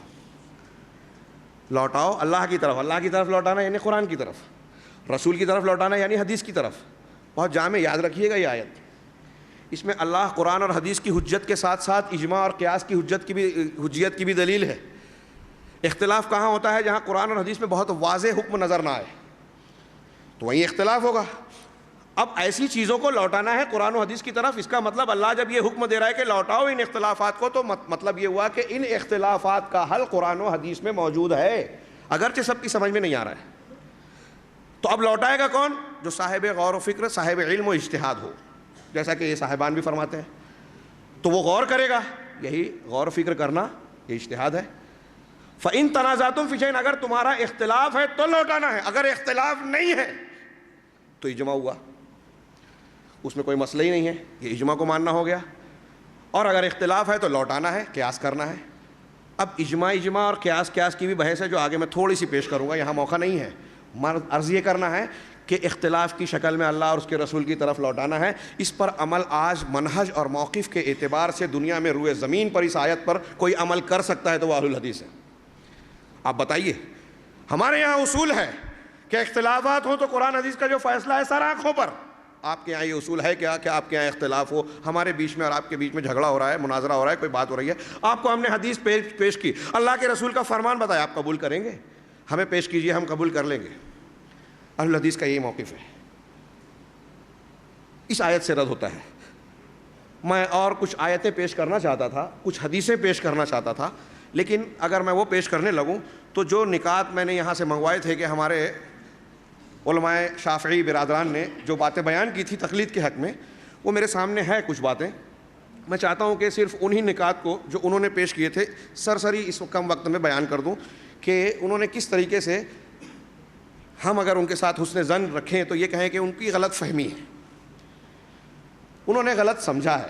آئیے صحیح سمجھیں, اور اگر آپ نے سمجھنے کے بعد لوگوں کو غلطی میں مبتلا کرنے کی کوشش کی ہے تو میرے بھائیوں یہ کوئی چھوٹا گناہ نہیں ہے. کیوں لوگوں کی اپنی دنیا کے لیے تعصب کے لیے, اپنی حمیت مسلکی کے لیے اپنی آخرت کو تباہ کرتے ہیں؟ آئیے آپ اور ہم مل کر دعا کریں کہ اللہ رب العزت کی دین اور شریعت کے سچے خادم بنے, اللہ ہم کو رائے ہدایت عطا فرمائے اور ہم کو جو صحیح سمجھ میں ہے اس کو قبول کر لیں. میں ان اعتراضات کو صرف پیش کر رہا ہوں, اگرچہ مجھے بہت کچھ کہنا ہے. تقلید کا معاملہ ایسا ہے, میرا ایسا دعویٰ ہے, میرا ایسی سمجھ ہے کہ جیسے توحید دنیا کی ہر چیز سے ثابت ہوتی ہے, شرک ہر چیز سے رد ہوتا ہے، اس کی کوئی دلیل نہیں ہے۔ اس کے بعد کچھ کم درجے میں تقلید دنیا کی بہت ساری دلیلوں سے رد ہوتی ہے، بہت ساری دلیلوں سے، قرآن سے، حدیث سے، اجماع سے، صحابہ کرام، اور اجماع والی بات جو ہے وہ میں آگے بیان کروں گا کہ اس سے بھی رد ہوتی ہے۔ یہاں میں ان نکات کو لوں جو میرے سامنے یہاں کے کسی بھائی نے ای میل کر کے بھیجا تھا کہ ان چیزوں کو انہوں نے بیان کیا، اگرچہ اس میں بھی کچھ نقل کرنے میں بعض جگہ ایسا لگتا ہے کہ کمی ہے، لیکن جو میں نے سمجھا ہے وہ پیش کرتا ہوں۔ سب سے پہلی چیز تقلید کے اس بات میں جو ہمارے برادران نے پیش کیا وہ یہ کہ قرآن کی آیتوں میں ٹکراؤ ہے، قرآن کی بعض آیتوں میں ٹکراؤ ہے۔ بتائیے کیا کہہ رہے ہیں آپ؟ یہ کہنے کے لیے کہ قرآن کی آیتوں کے ٹکراؤ کو سلجھانے کے لیے تقلید ضروری ہے، اس کا مطلب یہ کہ اللہ تبارک و تعالیٰ کے کلام میں نقص ہے۔ قرآن کہتا ہے لو کان من عند غیر اللہ لوجدوا فیہ اختلافا کثیرا، اگر یہ اللہ کے علاوہ کسی اور کی طرف سے ہوتا نا قرآن تو اس میں بڑا اختلاف پاتے، لیکن اس کی 6000 سے زیادہ آیتوں میں آپ کو کہیں اختلاف نہیں ملے گا۔ موقع و محل کو سمجھنے میں یہ ہماری عقل کا قصور ہے کہ اس کے مطلب کو ہم نہ سمجھیں، کس مقام کی کون سی آیت ہے، کس حیثیت کی کون سا استدلال کیا جائے گا، کون سی ناسخ اور منسوخ ہے، یہ ہم نہ جان سکے الگ بات ہے، لیکن اس میں اختلاف نہیں ہے۔ آپ کہہ رہے ہیں کہ قرآن کی آیتوں میں ٹکراؤ ہے، ٹھیک ہے، چلو مان لیا کہ بھائی تعارض اس طرح کا ہے کہ بظاہر نظر آتا ہے۔ آپ کہنا یہ چاہتے ہیں، ہم آپ کو صحیح مان لیتے ہیں کہ آپ کہنا یہ چاہتے ہیں کہ بظاہر ٹکراؤ نظر آتا ہے، تو اب ان کو ٹکراؤ کو سلجھانے کا کیا راستہ ہے؟ تو آپ نے ڈائریکٹ چھلانگ ماری، یہ آخر میں یہ کہا کہ اس کو حل کرنے کے لیے ضروری ہے کہ دو شکل ہے، یا تو ہم اپنے من سے جس حدیث کو چاہیں اس کو صحیح کہہ لیں، یا پھر کسی ماہر کو مجتہد کی طرف رجوع کریں اور وہ جو فیصلہ دے اس کو قبول کر لیں۔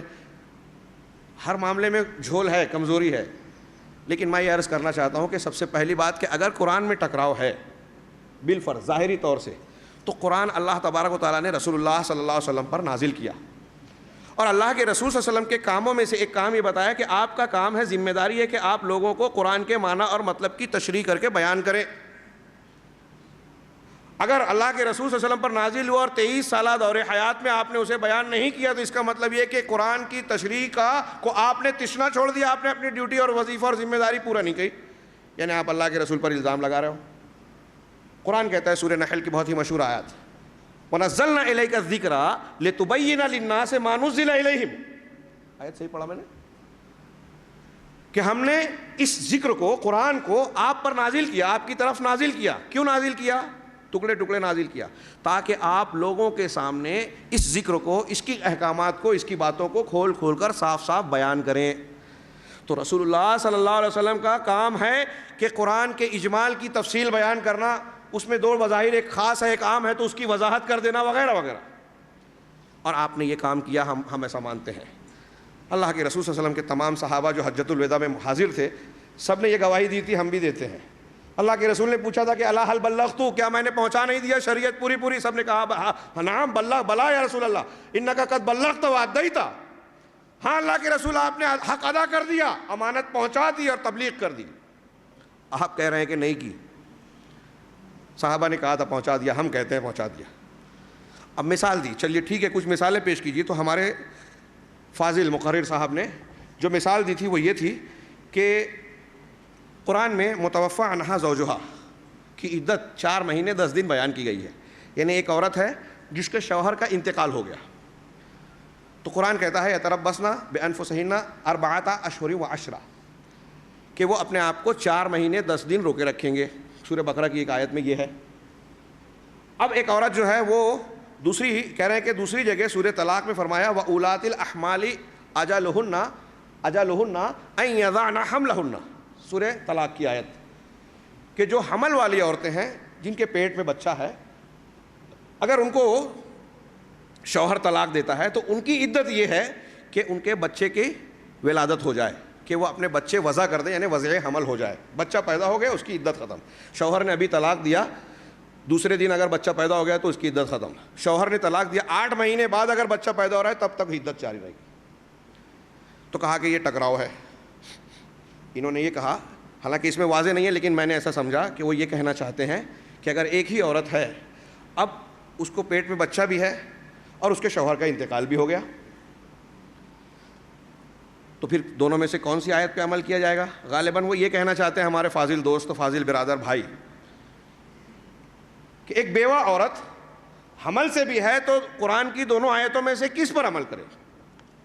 یہ ان کو اختلاف لگا اور اس بنیاد پہ لگا کہ اس کو حل کرنے کے لیے تقلید کی ضرورت ہے. ہم کہتے ہیں ضرورت ہی نہیں ہے بھائی, آپ قرآن اور حدیث پڑھیے, اٹھائیے, بخاری, مسلم, نسائی, ترمذی, ابن مردوہ, ابن جریر طبری رحمہم اللہ نے سبیعہ اسلمی کی بڑی شاندار حدیث نقل کی ہے. حضرت ابو سلمہ بن عبد الرحمن رحمہ اللہ, صحابی کے بیٹے تابعی, کہتے ہیں کہ میں حضرت ابن عباس رضی اللہ تعالیٰ عنہ کے پاس تھا اور اسی وقت ابو ہریرہ تھا جالس عندہ, اور حضرت ابو ہریرہ رضی اللہ تعالیٰ عنہ بھی بیٹھے ہوئے تھے. دو صحابی ایک تابعی, صحابی کے بیٹے بیٹھے ہوئے تھے. جاء رجل الی ابن عباس, تو ابن عباس رضی اللہ تعالیٰ عنہ کے پاس ایک آدمی آیا, وقال, اور کہا, افتنی فی امرأۃ ولدت بعد وفات زوجہا, کہ مجھے ایسی عورت کے بارے میں ابن عباس فتویٰ دیجئے جس کے شوہر کا انتقال کے بعد, یعنی بیوہ ہو جانے کے بعد اس 40 دنوں میں, ہاں اس میں 40 لیلہ ہے, کہ 40 دنوں کے بعد اس کو بچہ پیدا ہو گیا.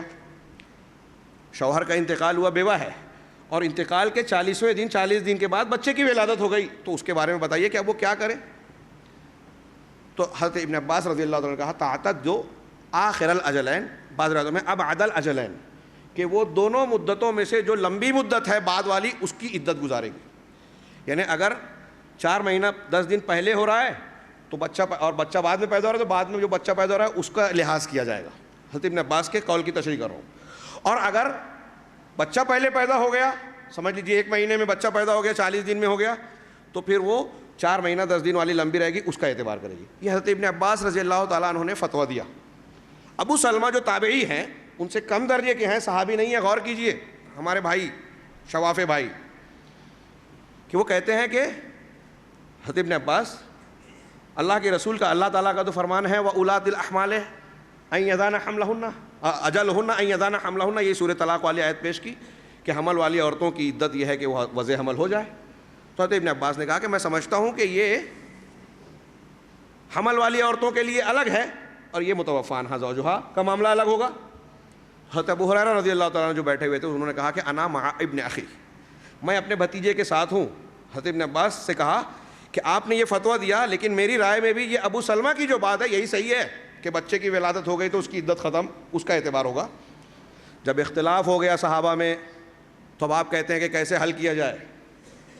دیکھیے صحابہ نے کیا بتایا, صحابہ کا طریقہ کیا تھا. پہلی بات تو نیچے درجے والا آدمی اوپر والے درجے والے سے اختلاف کر رہا ہے, کس بنیاد پر؟ دلیل کی بنیاد پر. اب ہم یہ کہتے ہیں کہ اگر فلاں معاملے میں جو ہے امام شافعی کی بات صحیح ہے, امام ابو حنیفہ رحمہ اللہ کے مسلک میں خطا ہے, تو آپ کہتے ہیں کہ آپ کو اتنی قابلیت آ گئی کہ اماموں کی بات پہ کرو گے. ہمارے اندر قابلیت نہیں آئی, قرآن حدیث کی فوقیت ہے, یہ وہاں ان کے پاس نہیں پہنچی ہوگی, ہمارے سامنے آئی, تو ہم کو ضروری ہے کہ ہم اللہ کی کتاب اور رسول اللہ صلی اللہ علیہ وسلم کی سنت کو مانیں. اس کے ماننے کا حکم دیا گیا, تاکید کی گئی ہے, نہ ماننے پر عذاب کی وعید سنائی گئی ہے. تو حضرت ابو سلمہ نے جب یہ بات کہی اور ابو ہریرہ نے اختلاف کیا رضی اللہ عنہما, کہا ٹھیک ہے. قریب کو بلایا حضرت ابن عباس نے, برا نہیں مانا, آپ کی طرح ہماری طرح. ابو قریب کو کہا, اپنے غلام قریب کو بلایا اور کہا کہ جاؤ ام سلمہ رضی اللہ تعالی عنہا کے پاس جاؤ اور اس بارے میں سوال کرو. مختصر یہ کہ گئے, انہوں نے سوال کیا. حضرت ام سلمہ رضی اللہ تعالی عنہا نے کیا جواب دیا, بخاری مسلم وغیرہ میں یہ حدیث موجود ہے. حضرت ام سلمہ نے کہا کہ سبیعہ اسلمیہ, بعض روایتوں میں نام ہے سبیعہ بنت حارث اسلمیہ, کے شوہر کا انتقال ہو گیا, اور ان کے انتقال کے کچھ دنوں بعد, اور بعض روایتوں میں 40 دنوں کے بعد ان کے پیٹ سے بچہ پیدا ہوا. وہ حمل سے تھی, بچہ پیدا ہوا, اور کچھ واقعہ لمبا ہے. تو ان کو اس کے بعد جب بچے کی ولادت ہو گئی, انہوں نے زیب و زینت اختیار کی. کچھ لوگوں نے آگے ٹوکا کہ ابھی آپ کے لیے جائز نہیں. انہوں نے اللہ کے رسول صلی اللہ علیہ وسلم سے آ کے بتایا, تو آپ نے کہا کہ ایسا ایسا ہوا ہے, تو کہا کہ تم نکاح کر سکتی ہو. ان کو پیغام دیا گیا, اللہ کے رسول صلی اللہ علیہ وسلم نے اس کا نکاح کروا دیا. یہ بخاری مسلم ترمذی نسائی اور مختلف حدیث کی کتابوں میں روایت موجود ہے. میرے بھائیوں بتائیے کہ اللہ کے قرآن کی اس آیت میں ٹکراؤ, آپ نے کہا کہ 2 آیتوں میں ٹکراؤ ہے, اس ٹکراؤ کو رسول اللہ صلی اللہ علیہ وسلم نے حل کیا کہ نہیں, یا اللہ کے رسول نے حل کیا تو کیا آپ کو قبول نہیں ہے؟ آپ اللہ کے رسول کا فیصلہ ماننا نہیں چاہتے, پھر کس کا ماننا چاہتے ہیں؟ جب اللہ کے رسول کے ماننے کا دروازہ بند کریں گے تو پھر اس کی بات ماننے کا دروازہ کھلے گا ہی. کسی کی بھی مانیے، اللہ کے رسول صلی اللہ علیہ وسلم کی بات نہیں مانیں گے تو اللہ نے کہا کہ اللہ کے فتنے سے ڈرنا چاہیے۔ فَلْيَحْذَرِ الَّذِينَ يُخَالِفُونَ عَنْ أَمْرِهِ أَن تُصِيبَهُمْ فِتْنَةٌ، جو لوگ اللہ کے رسول کے حکم کی مخالفت کرتے ہیں انہیں فتنے سے ڈرنا چاہیے۔ امام احمد نے کہا کہ فتنے سے مراد شرک ہے، اور دوسروں نے کہا کہ دنیا کا عذاب ہے۔ علامہ ابن کثیر وغیرہ نے کہا وَأَن تُصِيبَهُمْ فِتْنَةٌ أَوْ يُصِيبَهُمْ عَذَابٌ أَلِيمٌ، یا دردناک عذاب انہیں آ پکڑے۔ رسول کے حکم کی مخالفت کرنے پر یہ قرآن نے کہا، اور میں اکثر کہتا ہوں دنیا کی کوئی شخصیت اللہ کے رسول کو جو اللہ تعالیٰ نے یہ مقام عطا فرمایا ہے، اطیعوا الرسول، رسول کی اطاعت کرو، ما آتاکم الرسول فخذوہ، جو رسول دے دے اس سے لے لو، وما نہاکم عنہ فانتہوا، اور جس سے منع کر دیا اس سے رک جاؤ۔ لقد کان لکم فی رسول اللہ اسوۃ حسنہ، تمہارے لیے اللہ کے رسول کی ذات میں بہترین نمونہ ہے۔ اب نمونہ ہے نماز میں بھی، نمونہ ہے زکوٰۃ میں بھی، نمونہ ہے معاملات میں بھی، باپ کی حیثیت سے بھی، تاجر کی حیثیت سے بھی، روزمرہ کی زندگی کے معاملات میں بھی، ہر معاملے میں اللہ کے رسول ہمارے لیے نمونہ ہے۔ اللہ نے فرمایا اصل عظیم ہے، بنیاد ہے اہل الحدیث کی، ہمارے منہج کی۔ یہ جو مقام اللہ نے دیا اور فرمایا ما کان لمؤمن ولا مؤمنۃ اذا قضى اللہ ورسولہ امرا ان یکون لهم الخیرۃ من انفسہم، کتنی بڑی بات ہے کہ اللہ اور اس کے رسول اگر کوئی فیصلہ کر دیں تو کسی مومن مرد اور مومنہ عورت کے لیے یہ اختیار ہی نہیں ہے کہ اپنی جانب سے کوئی فیصلہ کرے۔ اللہ اور اس کے رسول کی بات کے آنے کے بعد ہم کو اختیار ہی نہیں ہے اگر مومن ہے تو۔ پروردگار نے فرمایا فلا وربک لا یؤمنون، تیرے رب کی قسم وہ مومن نہیں ہو سکتے حتی یحکموک فیما شجر بینہم، یہاں تک کہ اپنے اختلاف میں آپ کو حکم نہ بنائے۔ امام شافعیت کا، حنفیت کا، اہل حدیثیت کا اختلاف ہو رہا ہے، یہ قرآن کہہ رہا ہے کہ ہمارا اختلاف ہے تو اللہ کے رسول کو حکم بنا لو۔ ثم لا یجدوا فی انفسہم حرجا مما قضیت، پھر آپ کے فیصلے سے اپنے دل میں کوئی تنگی محسوس نہ کرے، ویسلموا تسلیما، اور سر تسلیم خم نہ کر دیں۔ ظاہر میں بھی سر جھکا دینا ہے اللہ کے رسول کے فیصلے پر، اور دل میں بھی کوئی اعتراض اور کھٹکا نہیں رہنا چاہیے کہ نہیں سمجھ میں نہیں آتی بات۔ اگر ایسا ہے تو رب نے اپنے رب کی قسم کھا کے کہا کہ وہ مومن نہیں ہے۔ بتائیے آپ مومن کہلانا چاہتے ہیں کہ نہیں؟ یہ اللہ کے رسول کا فیصلہ ہے۔ دونوں آیت کا اختلاف حل ہو گیا۔ اسی طریقے سے انہوں نے ایک اعتراض کیا کہ قرآن کا ایک لفظ ہے، اس کے عربی زبان میں کئی معنی ہوتے ہیں، جیسے لفظ قرو، قرؤن کی جمع قرو، والمطلقات یتربصن بانفسہن ثلاثۃ قروء، یہ آیت ہے کہ جن عورتوں کو طلاق دیا جا رہا ہے ان کی عدت کیا ہے کہ وہ اپنے آپ کو 3 قروء تک روکے رکھیں۔ اب قرؤن کا لفظ آپ لغت عرب میں اٹھا کر دیکھیں تو ایک معنی اس کا حیض کا بھی ہے اور ایک معنی طہر کا بھی ہے، یعنی عورت کا جو گندگی کے ایام ہوتے ہیں، خون آنے کے پیریڈ، اور اس پیریڈ کو جس میں وہ پاک ہوتی ہے، دونوں کے لیے لفظ قرؤ کا استعمال ہوتا ہے۔ تو اب انہوں نے کہا کہ کس کا اعتبار کیا جائے؟ امام ابو حنیفہ رحمہ اللہ کہتے ہیں کہ حیض مراد لیں گے، ان کی اپنی توجیحات ہے کہ کیوں۔ امام شافعی رحمہ اللہ کہتے ہیں کہ طہر مراد لیں گے، ان کی اپنی توجیحات ہے، لغوی اعتبار سے استدلال کرتے ہیں، میں اس میں تفصیل میں نہیں جاتا۔ اب سوال کرتے ہیں کہ یہ قرآن میں اختلاف ہو گیا تو کیا امام حنیفہ امام شافعی سے حل ہوگا؟ ہم نے کہا کہ اللہ کے رسول صلی اللہ علیہ وسلم کے عہد مبارک میں امام ابن ماجہ نے روایت نقل کی ہے کہ حضرت عائشہ صدیقہ رضی اللہ تعالیٰ عنہ کے پاس معاملہ آیا کہ بریرہ رضی اللہ تعالیٰ عنہ کو ان کے شوہر نے طلاق دیا، تو حضرت عائشہ نے کہا کہ ان کو 3 حیض تک عدت گزارنی چاہیے۔ صاحب ابن علامہ ابن حجر نے بلوغ المرام من ادلۃ الاحکام میں اسے نقل کیا، اور اس حدیث کو نقل کر کے کہا کہ رواہ ابن ماجہ وہو لکنہ معلول، یہ حدیث ابن ماجہ نے روایت کی ہے لیکن یہ معلول ہے، اس میں علت پائی جاتی ہے، اس طریقے سے ضعف ہے۔ لیکن علامہ صنعانی نے اس کی تشریح کرتے ہوئے سبل السلام میں لکھا کہ ولکنہ ولہ شواہد کثیرہ، کہ اس حدیث کے حضرت عائشہ کی اس تشریح اور اس قول کی روایت کے کئی شاہد ہیں جو اس کی تائید کرتے ہیں۔ اب ام المومنین حضرت عائشہ صدیقہ رضی اللہ تعالیٰ عنہ نے تائید کر دی کہ یہاں قروء سے مراد جو ہے حیض ہے، تو ہم کہتے ہیں کہ بھائی تائید ہو گئی ہے، اور ام المومنین کی تشریح ہے اور اس کے کوئی معارض موجود نہیں ہے اللہ کے رسول کی مرفوع حدیث، تو ہم اس کو مرفوع کے حکم میں مان کر کے اللہ کے حضرت عائشہ نے اس کو اللہ کے رسول سے سمجھا ہوگا۔ تب آپ نے یہ فتویٰ دیا، اپنی طرف سے شریعت میں صحابہ کرام کچھ نہیں کہتے تھے، لہذا ہم یہ کہیں گے کہ روایت سے تائید ہوتی ہے کہ یہاں امام حنیفہ رحمہ اللہ کا قول قابل ترجیح ہے۔ ہم امام شافعی کی یہاں بے عزتی نہیں کرتے، توہین نہیں کرتے، ہم کسی امام کی بے احترامی کے قائل نہیں ہیں، ہم دلیل کو ترجیح دینے کے قائل ہیں کہ وہ اپنے مقام پر، لیکن یہاں دلیل یہ ترجیح کی حیثیت رکھتی ہے۔ اسی طریقے سے ایک بات یہ کہی، یہ 2 قرآن کی انہوں نے مثال دی تھی، کہا دوسرا دعویٰ یہ کیا کہ جیسے قرآن میں ٹکراؤ ہے ایسے ہی حدیث میں بھی تعارض ہے، ٹکراؤ ہے۔ جیسے ایک حدیث میں نبی کریم صلی اللہ علیہ وسلم فرمایا کہ قبلے کی طرف رخ کر کے پیشاب نہ کرو، دوسری حدیث میں فرمایا شرقو وغربو او غربو. میرے خیال سے نقل کرنے والے کی شاید غلطی ہوئی، کیونکہ شرقو اور غربو کا جو لفظ ہے حضرت ابو ایوب انصاری رضی اللہ تعالیٰ عنہ کی حدیث میں بخاری اور مسلم کی، کہ اس میں فرمایا اللہ کے رسول نے لا تستقبلوا القبلہ بغائط او بول ولا تستدبروها ولكن شرقوا او غربوا. یہ اہل مکہ اور اہل مدینہ کے لیے کہا تھا کہ قبلے کا پیشاب پاخانے کے لیے قبلے کا نہ رخ کرو نہ پیٹھ کرو اس طرف، بلکہ تم مشرق یا مغرب کا رخ اختیار کرو. مدینہ سے جو ہے مکہ جو ہے وہ شمالاً جنوباً تھا، مکہ اور بیت المقدس شمال اور جنوب میں تھا. تو مدینہ والوں کے لیے جب کہا گیا کہ مشرق اور مغرب کا رخ اختیار کرو تو قبلے سے اٹ کر ہوا. اگر فاضل دوست نے یہ کہا ہے ہمارے عالم صاحب نے، تو یہ ان کی کتنی بڑی غلط فہمی ہے، کم علمی ہے کہ وہ مشرق اور مغرب کا اختیار کرنے کو ہندوستان میں سمجھ رہے ہیں. نبی کریم صلی اللہ علیہ وسلم نے مشرق یا مغرب کا رخ اختیار کرنے کے لیے مدینہ میں کہا تھا. جب مشرق اور مغرب وہاں اختیار کیا جائے گا تو قبلہ رخ نہیں رہے گا، یہاں رہے گا. تو مشرق اور مغرب میں ہمارے لیے قبلہ رخ ہو جائے گا، تو یہاں ہم کہیں گے کہ شمال اور جنوب کا راستہ کا رخ اختیار کرو. تو یہ جو اختلاف بتائے یہ اختلاف ہے ہی نہیں. ہاں اس میں اختلاف والی ایک دوسری حدیث ہے، وہ یہ ہے کہ ایک طرف تو اللہ کے رسول نے یہ بیان فرمایا، لیکن حضرت عبداللہ ابن عمر رضی اللہ تعالیٰ عنہ نے بتایا کہ میں ایک مرتبہ گھر کی دیواروں پر چھت پر چڑھا تو آپ کو دیکھا میدان میں، آپ قضائے حاجت کے لیے تشریف فرما ہے، اور آپ کا رخ جو ہے، آپ کی پیٹھ جو ہے وہ قبلے کی طرف ہے. پیٹھ یا رخ آپ نے فرمایا. یہ عمل اور یہ حدیث یہ اختلاف بظاہر نظر آتا ہے. علماء نے اس کی تشریح کی.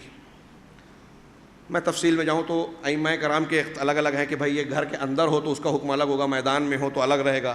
میدان میں نہیں کر سکتے، اگر آڑ وڑ ہے تو کر سکتے ہیں رخ قبلہ رخ. کچھ لوگوں نے یہ کہا، لیکن صحیح بات علامہ شوکانی، نواب صدیق حسن، علامہ البانی کی لگتی ہے. وہ کہتے ہیں کہ اللہ کے رسول صلی اللہ علیہ وسلم کے عمل میں اور قول میں جب امت کو ایک حکم دیا عام ہے تو وہ ترجیح حاصل ہوگی، اور اگر عمل اس کے خلاف نظر آیا، ایک صحابی نے دیکھا، تو قول پر عمل پر قول کو ترجیح حاصل ہوگی. یہاں میں ایک بات بتا دوں کہ ہمارے بھائیوں، قرآن اور حدیث میں بظاہر اگر اختلاف نظر آ رہا ہے تو اصول کی کتابیں اٹھائیے، حدیث کے اصول کی، فقہ کے اصول کی، کہ اگر دو حدیثیں جو ہم پلہ ہیں، ایک حدیث صحیح ہو ایک ضعیف ہو، تو پھر سوال ہی نہیں ہے. ضعیف کو چھوڑ دیا جائے گا، صحیح کو لیا جائے گا، جو طاقتور ہے اس کو لیا جائے گا محدثین کے نزدیک اصولوں کے مطابق. لیکن اگر دو ہم پلہ حدیثیں ہیں اور بظاہر اس میں اختلاف نظر آ رہا ہے تو اس کی توجیہ اور تطبیق کی شکلیں ہیں، اور یہ مسلمہ اصول ہیں، قرآن و حدیث کی روشنی میں ہیں. یہ آپ علامہ ابن حجر کی نخبۃ الفکر جو حدیث کے اصول کی کتاب ہے اٹھا کے دیکھیے، اس میں بھی بیان ہے. شیخ ابن صلاح، علامہ نووی اور دوسرے لوگوں نے بھی بیان کیا ہے کہ اگر دو حدیثیں ایک جیسی آپس میں متعارض ہوں تو سب سے پہلے یہ کیا جائے گا کہ دونوں کو جمع کیا جائے گا، یعنی دونوں پر عمل ہو جائے. ایسی شکل اگر نکلتی ہے تو سب سے بہتر یہ دونوں پر عمل ہو جائے. ایک شکل میں یہاں عمل ہوتا ہے، ایک شکل میں وہاں عمل ہوتا ہے، تو یہ بہت بہتر ہے.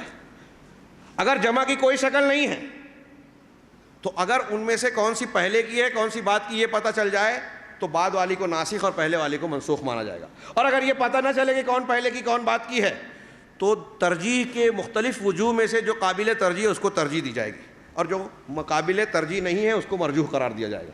اور اگر ان میں سے کوئی شکل ممکن نہیں ہے تو توقف اختیار کیا جائے گا، دونوں پر خاموشی اختیار کی جائے گی جب تک کہ کوئی دلیل آ کر معاملے کو واضح نہ کر دے. یہ اصول ہے. اس اصول کی روشنی میں یہ مسائل آسانی سے حل ہو جاتے ہیں. دونوں میں جمع کی شکل نکل جاتی ہے، ترجیح کی شکل نکل جاتی ہے. دوسری حدیث جو انہوں نے پیش کی تھی مثال کے طور پر، کہ ایک حدیث میں ہے کہ لا صلاۃ لمن لم یقرأ بفاتحۃ الکتاب، یہ تقریباً تواتر کے درجے پہنچنے والی حدیث ہے. اکثر حدیث کی کتابوں میں ہے کہ اس شخص کی نماز نہیں ہے جس نے سورہ فاتحہ نہیں پڑھی. اور پھر دوسری حدیث میں کہتے ہیں کہ دوسری حدیث میں ہے کہ قراءۃ الامام قراءۃ لہ. وہ روایت ہے من کان لہ امام فقراءۃ الامام لہ قراءۃ، جس کا امام ہو تو امام کی قراءت اس کی قراءت. یہ ایک ایسا مسئلہ ہے امام کے پیچھے سورہ فاتحہ پڑھنا نماز کے اندر، جس میں ماننے اور نہ ماننے والے دونوں طرف سے بڑی کتابیں لکھی گئی، بہت سی دلیلیں، بہت سی بحثیں ہیں. لیکن سمپل میں آپ لوگوں کو اختصار کے ساتھ یہ بتاؤں کہ من لم یقرأ بفاتحۃ الکتاب والی حدیث بالکل مضبوط، اور اس کے جواب میں قرآن کی آیت جو پیش کی جاتی ہے کہ جب قرآن پڑھا جائے تو تم خاموش رہو اور غور سے سنو. امام بخاری نے جزء خلف الامام میں، فاتحہ خلف الامام میں، امام بہقی نے کتاب القرأت میں، امام دارقطنی نے اور دوسرے اور بھی محدثین اور علماء نے اس کی توجیح کی اور بتایا کہ اول تو یہ حدیث متکلم فی ہے، جس کا امام ہو تو اس کی قرأت امام کی. کچھ لوگوں نے تو یہ کہا کہ ضمیر اگر قریب میں لوٹائیں تو امام کی قرأت ہے تمہاری نہیں ہے, یہ مطلب نکلے گا اس سے. اگر ہم مان لیں حضرت جابر کی اس روایت کا معنی, تو دوسرا یہ کہ اس کو زیادہ سے زیادہ محدثین نے کہا ہے کہ یہ حسن درجے کی ہے, صحیح نہیں ہے, حسن ہے, حسن صحیح سے کم درجے کی. اور پہلے والی روایت صحیح درجے کی ہے. اور عبادہ بن صامت وغیرہ کی بحث کئی حدیثوں میں حضرت ابن عباس کا قول, حضرت ابو ہریرہ کا قول بالکل صاف ہے کہ امام کے پیچھے رہو تو دل میں سورہ فاتحہ پڑھ لیا کرو, صحابی کی تشریح. اور عبادہ بن صامت سے مرفوعاً ایک حدیث منقول ہے جو امام بہقی وغیرہ نے نقل کیا, اور انور شاہ کشمیری رحمہ اللہ حنفی ہوتے ہوئے انہوں نے فصل الختام میں انہوں نے اس حدیث کو کہا کہ اس کی سند صحیح ہے, یہ صحیح حدیث ہے. اس میں وضاحت ہے کہ لا صلاۃ لمن لم یقرأ بفاتحۃ الکتاب خلف الامام, اس شخص کی نماز نہیں ہوتی جس نے امام کے پیچھے سورہ فاتحہ نہیں پڑھی. کلیئر ہو گئی بات, اللہ کے رسول نے وضاحت کر دی.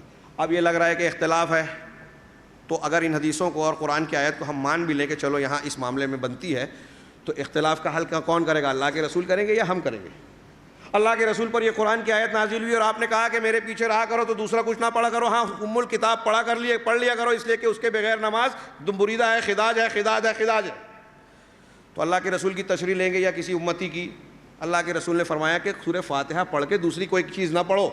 امام بخاری, امام بہقی اور دوسرے ائمہ دین نے, اہل الحدیث نے کہا کہ یہی اس کی تطبیق کی شکل ہے, جس میں کہا گیا ہے کہ قرآن خاموشی سے سنو. یہ دلیلیں عام ہیں کہ عام قرآن کی قرأت کے بارے میں کہا گیا ہے, لیکن سورہ فاتحہ جب امام نماز میں ہو اور جماعت میں آپ ہوں تو ہر رکعت میں سورہ فاتحہ پڑھنے کا وجوب ہے. سورہ فاتحہ کا پڑھنا اس سے خاص کر دیا گیا ہے, یعنی اس کا حکم دوسری آیتوں سے مطابقت نہیں کھاتا. سورہ فاتحہ پڑھیے دل کے اندر, اور باقی جب امام قرأت کرے تو وہاں خاموش رہیے, کچھ مت کہیے. دونوں پر عمل ہو گیا, تطبیق کی شکل, دونوں پر عمل ہو گیا. اور جو لوگ کہتے ہیں کہ نہیں یہ مخالفت ہوتی ہے, تو ہم ان سے یہ بھی کہتے ہیں کہ جب آپ ایسا کہتے ہو, آپ کی دلیل یہ ہے کہ جب امام قرأت کرے تب سورہ فاتحہ یا کوئی سورت کو قرآن نہ پڑھو, تو پھر آپ کو تو صرف ان 6 رکعتوں میں جو ہے سورہ فاتحہ پڑھنے سے ممانعت ہوئی نا, جن میں امام جہر کرتا ہے, فجر کی 2 رکعت, مغرب اور عشاء کی پہلی 2 رکعتیں, باقی ظہر اور عصر کی 4 رکعتیں, مغرب کی 3, عشاء کی 3 اور 4 میں تو امام قرأت نہیں کرتا, تو پھر آپ کو سننے کا مسئلہ نہیں ہے.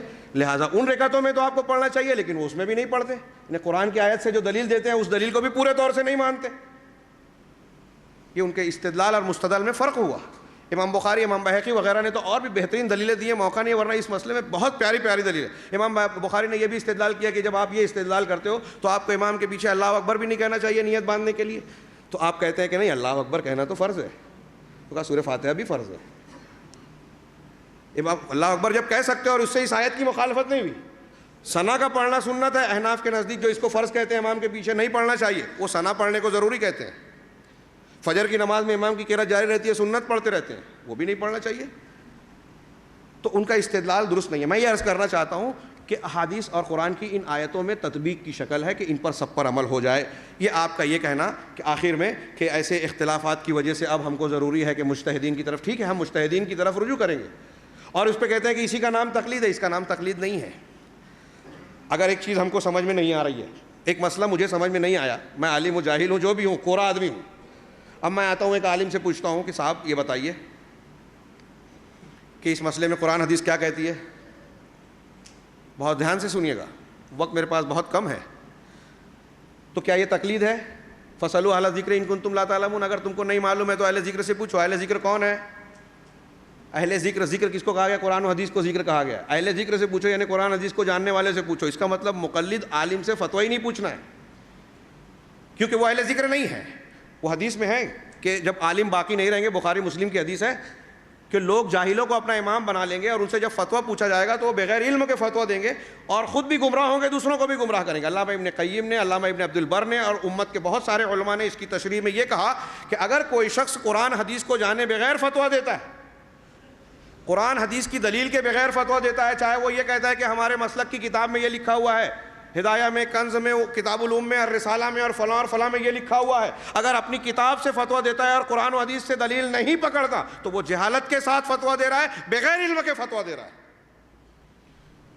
اور امام شافعی رحمہ اللہ کا مشہور قول ہے, اعلام الموقعین جلد 2 میں علامہ ابن قیم نے نقل کیا ہے, فرمایا کہ اگر کوئی شخص بغیر حجت کے علم حاصل کرتا ہے تو اس کی مثال ایسی ہی ہے جیسے وہ رات میں لکڑیاں جمع کرتا ہے, اور جب لکڑی کا گٹھا اٹھاتا ہے تو اس کے اندر سانپ بھی ہے اور اس کو پتہ نہیں ہے، وہ سانپ اس کو ڈس لیتا ہے۔ تقلید کرنے والے کی یہی مثال دی امام شافعی رحمۃ اللہ علیہ نے، کہ آپ اندھے ہو کر اندھیرے کے اندر لکڑیاں اٹھا رہے ہیں اور لکڑیوں کے ڈھیر میں آپ سانپ بھی اٹھا کے لے کے چل رہے ہو تو آپ کو ڈسے گا، آپ ہلاک ہو سکتے ہو۔ تو میں عرض کر رہا تھا کہ یہ جو مسائل ہیں اس میں اللہ تبارک اللہ کے رسول صلی اللہ علیہ وسلم نے کے فیصلے کے مطابق یہ بہتر ہے۔ برادران گرامی، مسئلہ بہت تھا، میں گھڑی دیکھ کر یہی حیرانی کا شکار تھا کہ کون سی بات بولوں کون سی چھوڑوں، لیکن میری مشکل کو تھوڑی سی آسان کر دیا شیخ عبد المعید صاحب نے کہ اذان کے بعد یا جماعت کے بعد، تو پھر 5-10 منٹ۔ بسم اللہ الرحمن الرحیم، وبہ نستعین۔ میرے بھائیوں، مجھے تھوڑا سا وقت مزید ملا ہے، باتیں بہت ساری ہیں، لہٰذا میں بلا کسی وقت ضائع کیے ہوئے اصل بات کو شروع کر رہا ہوں کہ یہاں ہمارے بزرگ دوست نے فرمایا کہ ائمہ مجتہدین میں سے کسی کی بات کو اس طرح سے ماننا یا پوچھنا تقلید ہے۔ میں یہ بتانا چاہ رہا ہوں کہ کسی سے کوئی سوال کرنا، اور خاص طور سے سوال اگر قرآن و حدیث کی روشنی میں ہو، دلیل کی روشنی میں ہو، تو اسے تقلید نہیں کہتے۔ میں نے ایک مثال دی، مثال کے طور پہ اگر میں آپ سے کہتا ہوں، بہت اچھی طرح سمجھیے گا فرق، آگے کئی جو اعتراض ہے وہ سب کا جواب اکٹھا ہو جاتا ہے۔ اگر میں آپ سے کہتا ہوں کہ سود حرام ہے، زنا حرام ہے، تو یہ بات میری ہے، آپ اگر اس کو مان لیا کہ مولانا نے کہہ دیا اس لیے ہم مانتے ہیں یہ حرام ہے، تو آپ میری بات مان رہے ہیں، یہ ہوئی تقلید۔ لیکن اگر میں نے یہ کہا کہ اللہ تبارک و تعالیٰ نے قرآن مجید میں سود کو حرام کیا ہے اور فرمایا ہے وَأَحَلَّ اللَّهُ الْبَيْعَ وَحَرَّمَ الرِّبَا، اللہ نے بیع کو حلال کیا ہے، سودا سلف کو، لین دین کو، اور سود کو حرام کیا ہے، تو یہ میری بات نہیں ہو گئی، یہ قرآن۔ اب آپ کہتے ہیں کہ میں اس بات کو مولانا صاحب کی مان رہا ہوں تو یہ مولانا کی تقلید ہو گئی۔ ہمارے بزرگوں نے یہی کہا ہے کہ آپ امام بخاری کی حدیث کو مانتے ہیں، آپ علماء سے پوچھتے ہیں، علماء کی طرف رجوع کرتے ہیں، تو گویا ان کی تقلید کر رہے ہیں۔ آپ نے تقلید کو سمجھائی نہیں ہے، آپ نے خود تقلید کا معنی نقل کیا ہے، فرمایا کہ قلادہ سے بنا ہے، گلے کے پٹے کو بولتے ہیں، ہار کو بولتے ہیں، اور اگر کوئی شخص کسی کی تقلید کر رہا ہے تو گویا اس کو اپنے آپ کو حوالے کر رہا ہے۔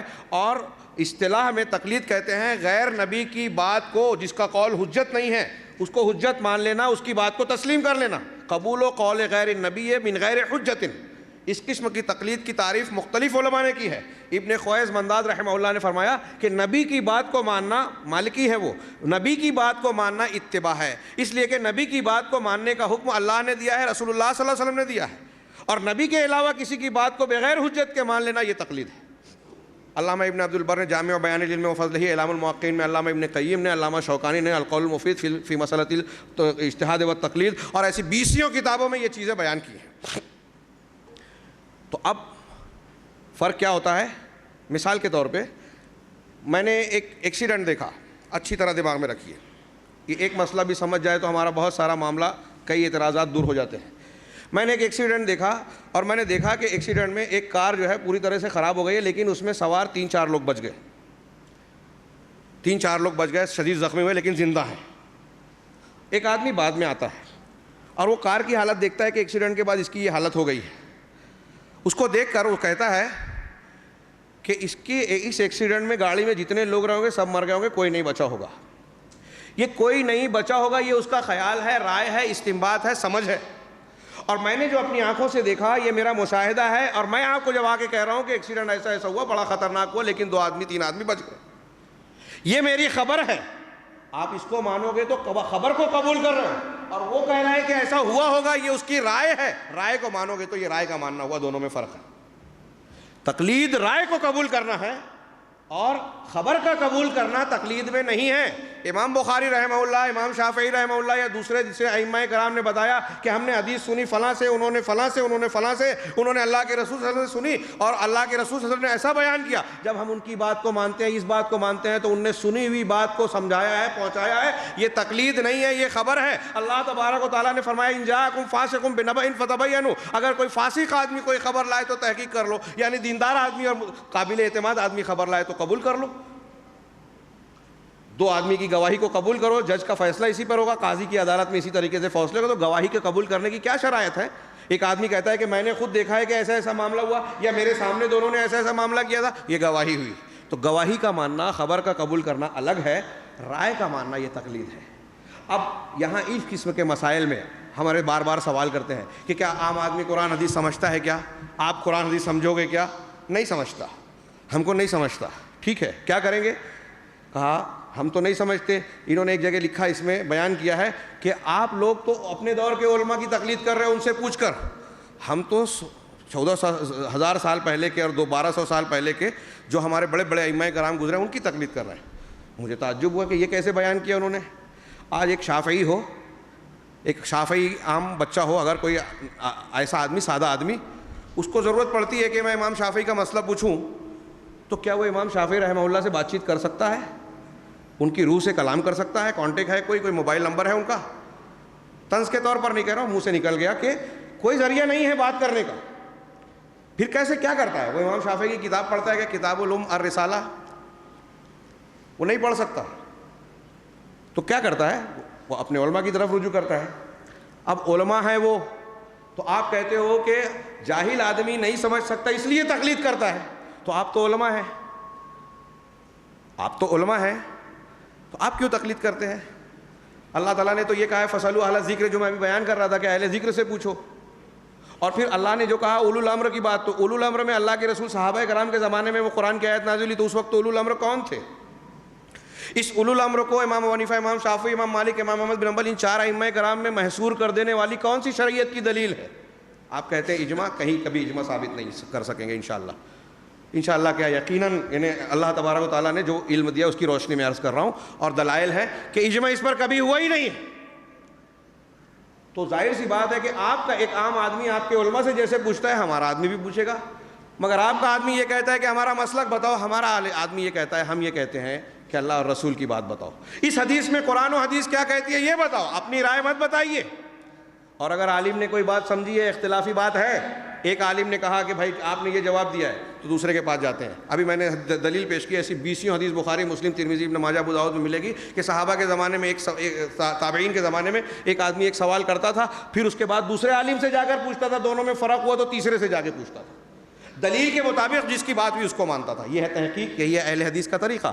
ہم عام آدمی کے لیے بھی یہی کہتے ہیں کہ آپ علماء سے پوچھئے، لیکن علماء سے کس کے بارے میں پوچھئے؟ قرآن و حدیث پوچھئے۔ اور علماء سے پوچھنے کے لیے اسی لیے کہہ رہے ہیں کہ وہ قرآن و حدیث کو جاننے والے ہیں، اہل ذکر ہیں۔ اگر وہ اہل ذکر نہیں ہیں اور فتویٰ دیتے ہیں تو بغیر علم کے فتویٰ دے رہے ہیں، جیسا کہ میں نے حدیث کی طرف اشارہ کیا بخاری مسلم۔ تو تقلید کا معنی ہی اچھی طریقے سے سمجھ لیں، یہ اختلاف دور ہو جائے گا۔ میں آگے بڑھتا ہوں۔ انہوں نے اس ضمن میں کچھ اور مثالیں دی، جیسے خون کے نکلنے سے وضو کا ٹوٹنا۔ علماء میں اختلاف ہے کہ وضو ٹوٹے گا کہ نہیں ٹوٹے گا، لیکن کئی حدیثوں سے، صحابہ کے عمل سے یہ ثابت ہوتا ہے کہ خون کے نکلنے سے وضو نہیں ٹوٹتا، مسئلہ حل ہو جاتا ہے آسانی سے۔ خون کے نکلنے سے وضو نہیں ٹوٹتا۔ حضرت عمر بن خطاب رضی اللہ تعالیٰ عنہ کو جب چاقو مار دیا تھا ابو لؤلؤ فیروز نے، آپ نے نماز پڑھی۔ بخاری کی روایت میں ہے کہ ایک جنگ سے لوٹ رہے تھے، ایک صحابی رات میں نگرانی کر رہے تھے، وہ نماز پڑھنے لگے، سورہ کہف کی تلاوت کرتے، کتاب المغازی میں ہے۔ ایک دشمن جو گھات لگائے ہوئے تھا، اس نے رات کے اندھیرے میں تیر مارا، ان کو تیر لگا، ان کو تکلیف ہو رہی تھی لیکن نماز پوری کر لی۔ نماز کے بعد اپنے ساتھی صحابی کو جگایا، بتایا، تو انہوں نے کہا کہ تم نے جگایا کیوں؟ کہا ایسی سورہ پڑھ رہا تھا میں کہ مجھے اچھا نہیں لگا کہ میں نماز چھوڑ دوں۔ تیر لگا ہے تو خون بہ رہا تھا، اس کے باوجود نماز مکمل کی۔ نہ اس صحابی نے نہ دوسرے نے کہا کہ نہیں آپ کی نماز تو، وضو تو ٹوٹ گیا تھا، نماز ہی نہیں ہوئی، پھر سے پڑھی، خون نکل رہا تھا تو وضو ٹوٹ گیا، نہیں۔ ایسی بہت سی مثالیں ملے گی کہ میدان جنگ میں صحابہ کرام نے نمازیں پڑھی، تو یہ مسئلہ حل ہو جاتا ہے عام صحابہ کے تعامل سے کہ خون نکلنے سے وضو ٹوٹتا نہیں، یہی بات صحیح ہے۔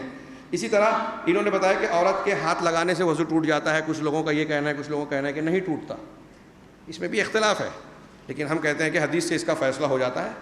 سنن ابن ماجہ کی صحیح حدیث ہے، دوسری حدیث کی کتابوں میں حضرت عائشہ صدیقہ رضی اللہ تعالیٰ عنہ کہتے ہیں کان رسول اللہ صلی اللہ علیہ وسلم یقبل بعض ازواجہ ثم یذهب یصلی ولا یتوضا او کما قالت، کہ اللہ کے رسول صلی اللہ علیہ وسلم اپنی بعض ازواج سے بوسہ لیا کرتے تھے اور اس کے بعد بغیر وضو کیے ہوئے جا کے نماز پڑھتے تھے۔ ایک مسلم شریف کی حدیث میں کہ اللہ کے رسول کو میں نے بستر پر گم پایا، اندھیرے میں ٹٹولنے لگی تو دیکھا کہ مسجد میں آپ سجدے میں ہیں، آپ کا پیر کھڑا ہوا تھا، میرا ہاتھ آپ کے پیر پر پڑا، آپ سجدے میں تھے اور آپ اللہ تعالیٰ سے دعا کر رہے تھے اللہم انی اعوذ بک من برضاک من سخطک، اے اللہ میں تیری رضامندی کے ذریعے سے تیری ناراضگی سے پناہ چاہتا ہوں۔ اور پوری دعا پڑھی. حضرت عائشہ نے نماز کی حالت میں اللہ کے رسول صلی اللہ علیہ وسلم کو پکڑ لیا, لیکن اللہ کے رسول نے یہ نہیں کہا کہ اب حضرت عائشہ کا ہاتھ لگ گیا تو میرا وضو ٹوٹ گیا. آپ نے اس کے باوجود نماز جاری رکھی. اس سے پتہ چلا کہ صرف عورت کے چھونے سے وضو نہیں ٹوٹتا. اس کی تفصیل میں نہیں جاتا مزید, یہ حدیث سے ثابت ہو جاتا ہے. اب اس کے بعد کہتے ہیں کہ ایسی صورت میں انسان جب اختلافات ہوتے ہیں, تو ہمارے فاضل بھائی نے کہا کہ جب ایسا معاملہ ہو گیا, اختلاف ہو, تو اب کیا کیا جائے؟ تو ایسی صورت میں انسان اپنی سہولت پسندی کے اعتبار سے عمل شروع کر دے گا. اس لیے یہ پابندی لگائی گئی کہ ہمارے بڑوں نے, سلف نے جو سمجھا ہے اس پر عمل کیا جائے. یعنی اختلافات ہیں, اب اگر بول دیا جائے کہ کسی کی بھی مان لو, تو انسان اپنی سہولت پسندی کے اعتبار سے کام کرنا شروع کر دے گا. لیکن یہ مجھے حیرت ہوئی, اگر سہولت پسندی کے اعتبار سے نفس کی خواہش کی بنیاد پر ٹھیک ہے, لیکن ہم تو یہ دیکھتے ہیں کہ اللہ کے رسول نے فرمایا کہ دین آسان ہے. اور ابن حجر رحمہ اللہ کو انہوں نے کہا کہ تقلید کرتے تھے. علامہ ابن حجر کا قول میں نے نقل کیا اسی بنیاد پر. وہ کہتے ہیں کانت الائمۃ بعد النبی صلی اللہ علیہ وسلم یستشیرون الامناء من اہل العلم فی الامور المباحہ, کہ اللہ کے رسول صلی اللہ علیہ وسلم کے بعد جو ائمہ دین ہوا کرتے تھے وہ مباح کاموں میں امانت دار لوگوں سے, علم والے لوگوں سے دینی معاملات میں مشورہ کرتے تھے. ہاں, لیاخذوا باسهلها, تاکہ جو آسان اور سہولت والا معاملہ ہو اس کو اختیار کریں. ہاں, فاذا وضح الکتاب والسنہ. بہت غور سے سنیے, علامہ ابن حجر کے اس قول سے ان کے موقف کی بھی وضاحت ہو رہی ہے کہ وہ اہل الحدیث کے ساتھ ہیں. اس میں بتایا گیا کہ وہ بھی تقلید کے قائل ہیں اجتہادی صلاحیت کے باوجود. کہتے ہیں فاذا وضح الکتاب والسنہ, جب کتاب اور سنت واضح ہو جاتی, لم یتعدوه الی غیرہ اقتداء بالنبی صلی اللہ علیہ وسلم. فتح الباری جلد نمبر 13 صفحہ نمبر 351, کہ جب اللہ کی کتاب اور رسول کی سنت کا حکم واضح ہو جاتا تھا تو سب چیزیں چھوڑ دیتے تھے اور کتاب اور سنت کو اختیار کر لیتے تھے رسول اللہ صلی اللہ علیہ وسلم کی اقتداء کرتے ہوئے. یہ کون فرما رہا ہے؟ علامہ ابن حجر العسقلانی. جس کے بعد آگے انہوں نے کہا کہ لیکن اس کے باوجود بھی اختلافی مسائل میں ان 4 ائمہ میں سے کسی نہیں, اس لیے یہ پابندی لگائی گئی. میں نے کہا یہ پابندی جو لگائی گئی کہ آپ کسی کو بھی ایک کو پکڑنا آپ کو ضروری ہے, ورنہ آپ ادھر ادھر چلے جاؤ گے. اور آگے کہا ہے, یہی بیان کر دوں, آگے کہا ہے کہ اگر لوگوں کو بول دیا جائے کہ تم کسی ایک, جو ایک تقلید مطلق ہے, ایک تقلید شخصی ہے, انہوں نے تقلید کی 2 قسمیں بیان کی. اب اگر یہ کہا جائے کہ کسی معاملے میں ایک عالم کی تقلید کرو, دوسرے معاملے میں دوسرے کی, تیسرے معاملے میں تیسرے کی کرو, تو اس سے لوگ گمراہ ہو جائیں گے, بھٹک جائیں گے. اس لیے ایک امام کی تقلید کے لیے لازم قرار دے دیا گیا. آپ یہ کہہ رہے ہیں, ہمارے بھائی غور کیجئے, آپ یہ کہہ رہے ہیں کس دلیل کی بنیاد پہ کہہ رہے ہو؟ آپ یہ کہہ رہے ہیں کہ ایک امام کو پکڑ لیں گے تو گمراہی سے بچ جائیں گے. قرآن کہہ رہا ہے, سورہ نور کی آیت, چھوٹی سی 3 لفظ, ان تطیعوہ تہتدوا. اٹھائیے سورہ نور کی آیت اٹھا کے دیکھیے, اپنے کسی عالم کا ترجمہ دیکھیے.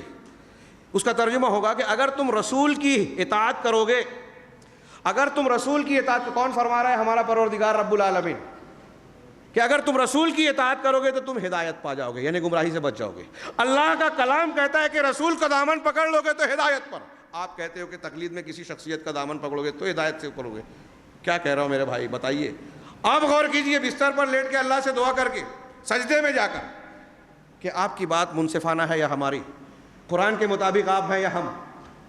جو قرآن کے مطابق ہے اس کے ساتھ ہو جانا چاہیے. اگر آپ کی بات آپ بتا دے جائیں کہ نہیں آپ صحیح کہہ رہے ہیں, تو اللہ ہمیں توفیق دے کہ آپ کی بات مانیں, اور اگر ہماری بات صحیح ہے تو اللہ تمہیں توفیق دو کہ اسے قبول کر لو. ان تطیعوہ تہتدوا, اگر اللہ تبارک تعالیٰ فرمائے کہ اگر تم رسول کی اطاعت کرو گے تو ہدایت پا جاؤ گے. اس لیے آگے انہوں نے کہتے ہیں کہ حالانکہ بعد میں بہت سے بڑے عالم آئے جو اجتہاد کی صلاحیت رکھتے تھے, لیکن اس کے باوجود بھی اختلافی مسائل میں ان 4 ائمہ میں سے کسی ایک کا دامن پکڑ لیا, جیسے امام نووی, حافظ ابن حجر, امام ابو یوسف, امام محمد شیبانی وغیرہ. حافظ ابن حجر کا قول میں نے نقل کیا. علامہ نووی نے کئی جگہ محققانہ باتیں پیش کی ہیں, کئی جگہ امام شافعی کے عقیدے سے بھی مخالفت کی ہے. تبرک وغیرہ کے معاملے میں شرح نووی میں اٹھا کے دیکھیے, طالبان علوم جانتے ہیں. تو امام شافعی کے کیسے مخلد ہوئے وہ, کہ کئی معاملے میں مخالفت کی ہے. ابن حجر کا قول ابھی آپ نے سنا, دلیلوں کا موقع نہیں ہے مزید. میں نے میری ایک کتاب ہے جو انشاءاللہ عنقریب چھپنے والی ہے, اس میں کافی کچھ مواد میں نے جمع کیا ہے. اسی طریقے سے امام ابو یوسف اور امام محمد حسن شیبانی کا نام پیش کیا کہ با صلاحیت, اہل صلاحیت ہوتے ہوئے بھی انہوں نے تقلید کی. یہ کس دنیا کی بات کر رہے ہیں آپ؟ حنفی مسلک کی کتابوں میں لکھا ہوا ہے. یہ دونوں امام حنیفہ رحمہ اللہ کے براہ راست شاگرد ہیں, قاضی ابو یوسف اور امام محمد بن حسن الشیبانی رحمہ اللہ. ان کتابوں میں لکھا ہوا ہے کہ صاحبین نے یعنی ابو یوسف قاضی ابو یوسف اور امام محمد رحمہ اللہ نے امام ابو حنیفہ اپنے استاد سے 2/3 مسائل میں اختلاف کیا ہے. 2/3 مسائل میں. اور کتنے مسائل میں انہوں نے رجوع کیا. جب امام شافعی سے ان دونوں کی ملاقات ہوئی, مناظرے ہوئے, تو کئی مسائل میں انہوں نے رجوع بھی کیا. یہ دلیل ہے اس بات کی کہ یہ کسی ایک کی تقلید نہیں کرتے تھے, دلیل کی بنیاد پر جب کوئی بات آتی تھی مان لیتے تھے. موطا امام محمد موجود ہے, امام محمد کی کتاب. کئی مسائل میں دیکھیے وہ کہتے ہیں کہ امام ابو حنیفہ ہمارے استاد یہ کہتے ہیں, لیکن میرا کہنا یہ ہے. نماز استسقاء میں ان کی مخالفت کی. حرام چیزوں سے دعا اور علاج کے معاملے میں یہ پیشاب کے جانور جن جانوروں کا گوشت کھایا جاتا ہے, ان کے اللہ کے رسول نے وہ ارینا والوں کو اونٹنی کے پیشاب اور دودھ پینے کا حکم دیا تھا. اس سے محدثین کا مسلک یہ ہے کہ وہ ناپاک نجس نہیں ہے جن جانوروں کا گوشت کھایا جاتا ہے. احناف کہتے ہیں, امام حنیفہ سے منقول ہے, احناف کہتے ہیں یہ بھی سند نہیں ہے کہ جو بات یہ کہتے ہیں واقعی امام حنیفہ کی ہے, تو وہ کہتے ہیں کہ نہیں وہ نجس ہے. امام محمد کہتے ہیں کہ پاک ہے, جن جانوروں کا گوشت کھایا جاتا ہے اس کی دلیل پکڑی. تو انہوں نے دلیل دی کہ اگر ناجائز ہوتا, نجس ہوتا, تو اللہ کے رسول اس کے پیشاب کو پینے کی اجازت نہیں دیتے, کیونکہ اللہ کے رسول نے فرمایا کہ نجس اور حرام چیزوں میں شفا نہیں ہے. اگر نجس ہوتی تو شفا کے لیے بھی اس کو, دوا کے لیے بھی اس کا حکم نہیں دیتے. تو انہوں نے کہا, احناف نے, کہ وہ دوا کے لیے کہا دوا کے لیے کہا تبھی تو یہ دلیل ہے. حرام چیزوں میں دوا کا بھی معاملہ نہیں ہے. تو اب امام محمد رحمہ اللہ نے اپنے امام سے اختلاف کیا, اور کئی مسائل میں یہ نہیں, ایسی ایک لمبی فہرست بن سکتی ہے. تو تقلید کہاں کرتے تھے. اور شاہ ولی اللہ محدث دہلوی نے, علامہ ابن قیم نے, علامہ ابن تیمیہ نے, علامہ ابن عبد البر نے اور دوسرے بہت سارے علماء کرام نے صراحت کی ہے کہ یہ جو مروجہ تقلید شخصی ہے یہ 3 صدی کے اخیر میں یا 4 صدی ہجری کے آغاز میں ہوا. اب اس کو دیکھیے, اللہ کے رسول کے صحابہ کے زمانے میں, بعد کے زمانے میں نہیں تھی. شاہ ولی اللہ محدث دہلوی نے الانصاف میں لکھا ہے, اپنی وصیتوں میں لکھا ہے کہ فقیر کی وصیت تم لوگوں کو یہ ہے کہ مختلف طریقے دنیا میں پائے جاتے ہیں, ایک مقلدین کے, ایک فقہائے محدثین کے. تو محدثین اہل الحدیث کا جو طریقہ ہے تم اس حدیث کو اس طریقے کو اختیار کرنا. الانصاف میں شاہ ولی اللہ نے لمبی عبارت میں بیان کیا کہ دوسری اور تیسری صدی میں صحابہ سے لے کے دوسری صدی کے آخر تک تقلید موجودہ مروجہ کا کوئی وجود نہیں تھا. یہ بعد کے آنے والے لوگوں نے یہ ایک راستہ اختیار کیا جس کی مذمت بہت سارے علماء نے کی. لہذا حق وہی ہے جو قرآن و حدیث اور صحابہ کرام کا طریقہ تھا. اب اس حدیث کو سامنے رکھیے جو میں نے پیش کی تھی کہ جو نئے نئے امور پیدا ہوں گے اس سے تم بچنا, اس میں تم گمراہ ہو جاؤ گے. تو اس کا مطلب تقلید جب حضرت شاہ ولی اللہ محدث دہلوی اور دوسرے محققین کے مطابق پہلی صدی, دوسری صدی, تیسری صدی ہجری میں نہیں تھی تو یہ بات کی چیز ہوئی, اور جو بات کی چیز ہے وہ دین کا حصہ نہیں ہو سکتی, وہ بدعت ہوئی. بہرحال یہ ائمہ کرام کی یہ بات کہہ رہے ہیں کہ انہوں نے صراحت کی, ائمہ مجتہدین اجتہادی صلاحیت. اب یہاں بھی تضادات ہیں, کیا کہ میں بیان کروں. اصول کی کتاب میں لکھا ہوا ہے کہ جو شخص اجتہاد کی صلاحیت رکھتا ہے اس کے لیے تقلید کرنا جائز نہیں ہے. خود ان کے یہاں بھی کتابوں میں لکھا ہوا ہے. اور آپ کہہ رہے ہیں کہ اجتہاد کی صلاحیت رکھنے کے باوجود تقلید کرتے تھے, کیسی بات ہے. آپ کہتے ہیں ہم اس لیے تقلید کرتے ہیں کہ قرآن حدیث سمجھ نہیں سکتے. پھر شیخ الحدیث کیوں ہیں آپ کے علماء؟ آپ کے علماء کے آگے شیخ التفسیر کیوں لکھا جاتا ہے؟ قرآن کا ترجمہ کیوں کرتے ہو؟ قرآن کا ترجمہ کس کے لیے کیا جاتا ہے؟ کیوں اس کو فروخت کر رہے ہو؟ اگر وہ سمجھنے کے لائق ہی نہیں ہے, عام آدمی کے پڑھنے والا ہی نہیں ہے, اس سے استفادہ ہی نہیں کیا جاتا. میں عقلی طور سے بھی دلیل دیتا ہوں, یہی بیان کر دوں کہ آج یورپ میں, دنیا میں سب سے تیز اسلام پھیل رہا ہے اتنی مخالفتوں کے باوجود. یوسف اسلام, کیا نام تھا اس کا, رابرٹ کیٹ, ہاں کیٹ اسٹیون, پاپ سنگر تھا برطانیہ کا. قرآن پڑھا, اسلام قبول کر لیا. لمبے واقعے کی گنجائش نہیں ہے. قرآن کا مطالعہ کیا, اس کے بھائی نے, ان کے بھائی نے لا کے دیا, ہاسپٹل میں ایڈمٹ تھے, اسلام قبول کر لیا. اب بتائیے یہ کیٹ اسٹیون جو آج کا پاپ سنگر تھا, اس کو کتنے علوم پر مہارت حاصل تھی دین سمجھنے کے لیے, فقہ کے علوم, نحو, علوم صرف, علوم فقہ, کتنے علوم پہ مہارت تھی. یہ تو پاپ سنگر تھا. حضرت عمر فاروق رضی اللہ تعالیٰ عنہ کو جب ان کی بہن اور بہنوئی نے قرآن پڑھ کر سنایا اور اسلام قبول کیا, حضرت عمر اس وقت پہلے کافر تھے, کتنے علوم اسلامیہ کے ماہر تھے. تو عمر فاروق ہوں اور اس دور کے صحابہ کرام جتنے تھے, قرآن سن کر ایمان لے آئے. آج ایک کافر, ایک عیسائی اور نصرانی, ایک ہندو مسلمان ہو جا رہا ہے قرآن پڑھنے کے بعد. قرآن پڑھ کر وہ مسلمان ہوتا ہے, اور قرآن پڑھنے کے بعد آپ اس سے کہتے ہو کہ آپ قرآن آپ نہیں پڑھ سکتے, نہیں سمجھ سکتے. اب آپ کو شریعت سمجھنا ہے تو کسی ایک امام کا دامن تھامنا ہوگا. قرآن و حدیث صاف نہیں ہے آپ کو اس کو سمجھنے کے لیے. ٹھیک ہے, سمجھنے کے لیے ماہرین کی ضرورت پڑتی ہے. آگے انہوں نے کہا کہ ان سبوں نے اختلافی مسائل میں آنے والی امت کو بھی نصیحت کی کہ انہی 4 ائمہ میں سے کسی ایک کی مان لی جائے تاکہ ضلالت و گمراہی سے بچا جا سکے. گویا یہ امت کا ایک اجماعی اور متفق علیہ مسئلہ ہو گیا. کن علماء نے کہا ہے کہ 4 میں سے ایک کا دامن تھام لو. عہد اول کے اور معتبر علماء میں سے میں کہتا ہوں ایک عالم کا بھی قول آپ کو نہیں ملے گا. یہ بات کے علماء جنہوں نے تقلید کو شعار بنا لیا ان کی باتیں ملے گی. صحابہ، تابعین، تابعین. مجھے موقع ہوتا تو یہ میں نے لکھ کر لایا ہے. حضرت ابوبکر صدیق، عمر فاروق، حضرت عبداللہ ابن مسعود، حضرت ابن عباس رضی اللہ عنہم اور دوسرے 20 40 50 صحابہ کرام سے صاف ملتا ہے. حضرت ابن مسعود تو صاف کہتے ہیں کہ اپنے آپ کو امعاء نہ بنانا کہ جو بھی کوئی بولے اس کی رائے کے پیچھے چلے جاؤ، اللہ اور رسول کی بات کو ماننا.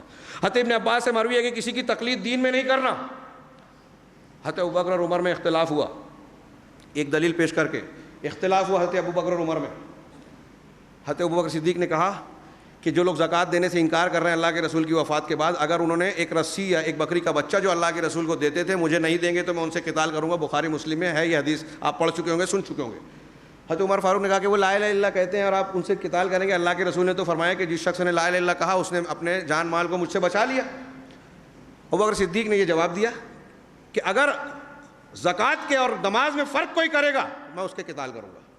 عمر فاروق کون تھے؟ جس گلی سے گزرے شیطان راستہ بدل دے. صحیح حدیث.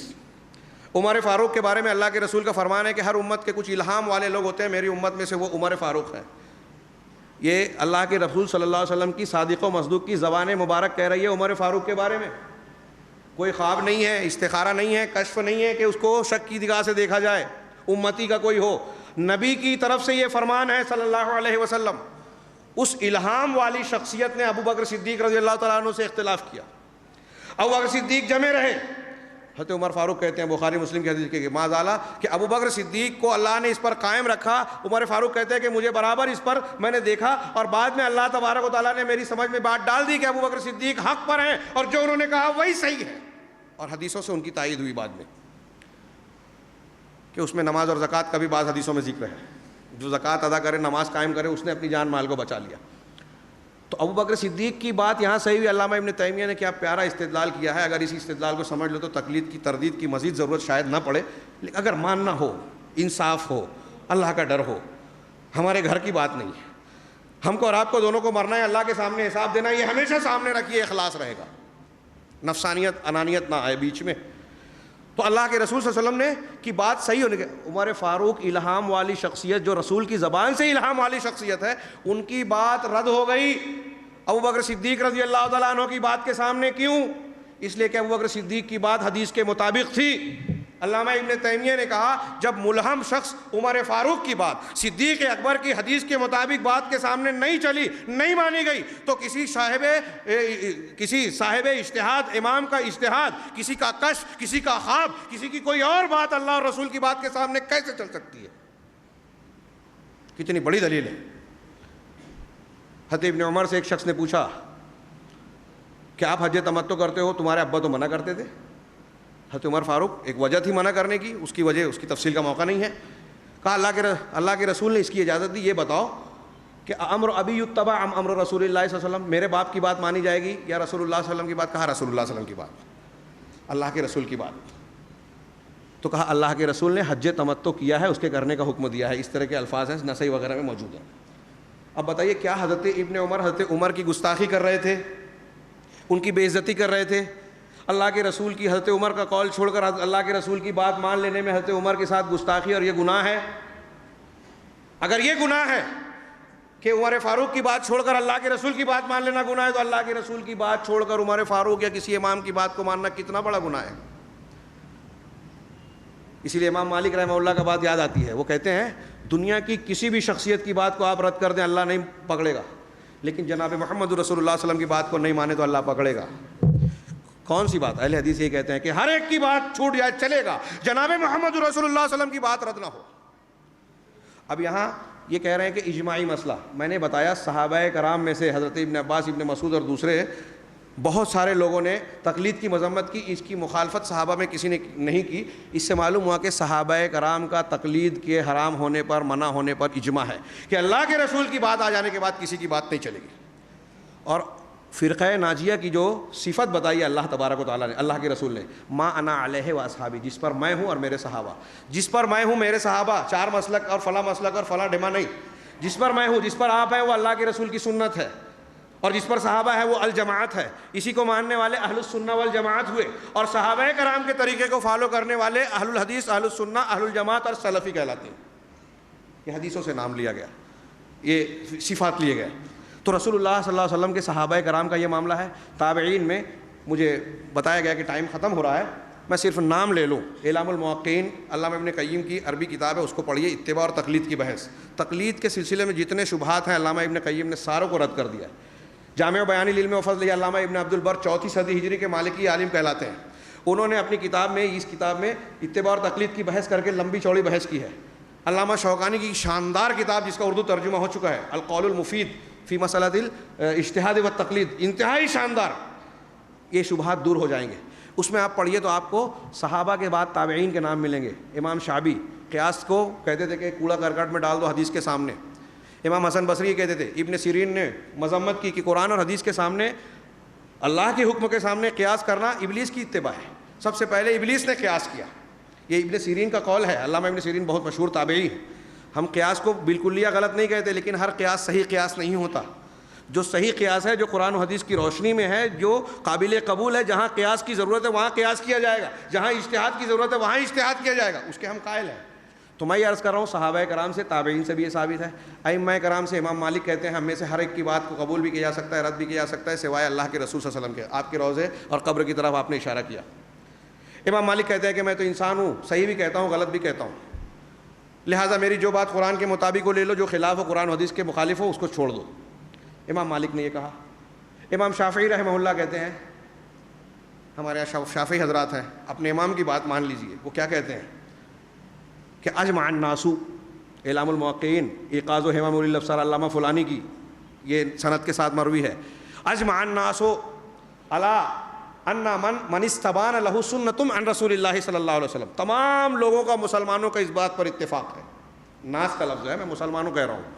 تمام مسلمانوں کا اتفاق ہے، اس بات پر اجماع ہے کہ جس کے سامنے اللہ کے رسول کی سنت ظاہر ہو گئی، واضح ہو گئی، لم یکن لہ ان یدعها لقول احد من غیرہ، اس کے لیے یہ جائز نہیں ہے کہ وہ اللہ کے رسول کی بات اور سنت کو کسی دوسرے کے قول کی وجہ سے ترک کر دے. یہ اللہ کے امام شافعی یہ کہہ رہے ہیں. آپ کہہ رہے ہیں کہ تقلید پر اجماع ہو گیا.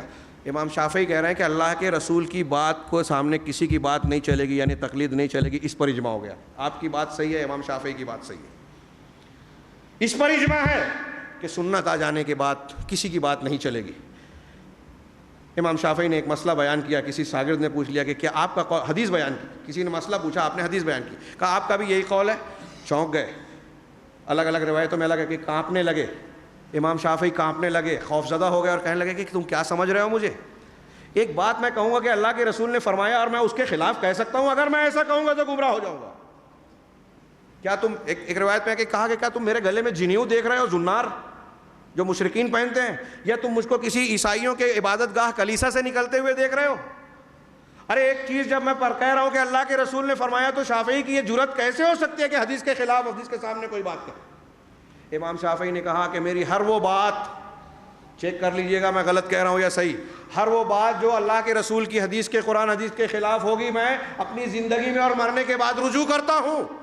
میرے بھائیو، وہ یہ کہہ رہے ہیں کہ میرے اقوال اور اجتہادات میں خطا ہوئی ہے تو حدیث قرآن کو مان لینا، میری بات چھوڑ دینا، اہل الحدیث بن جانا.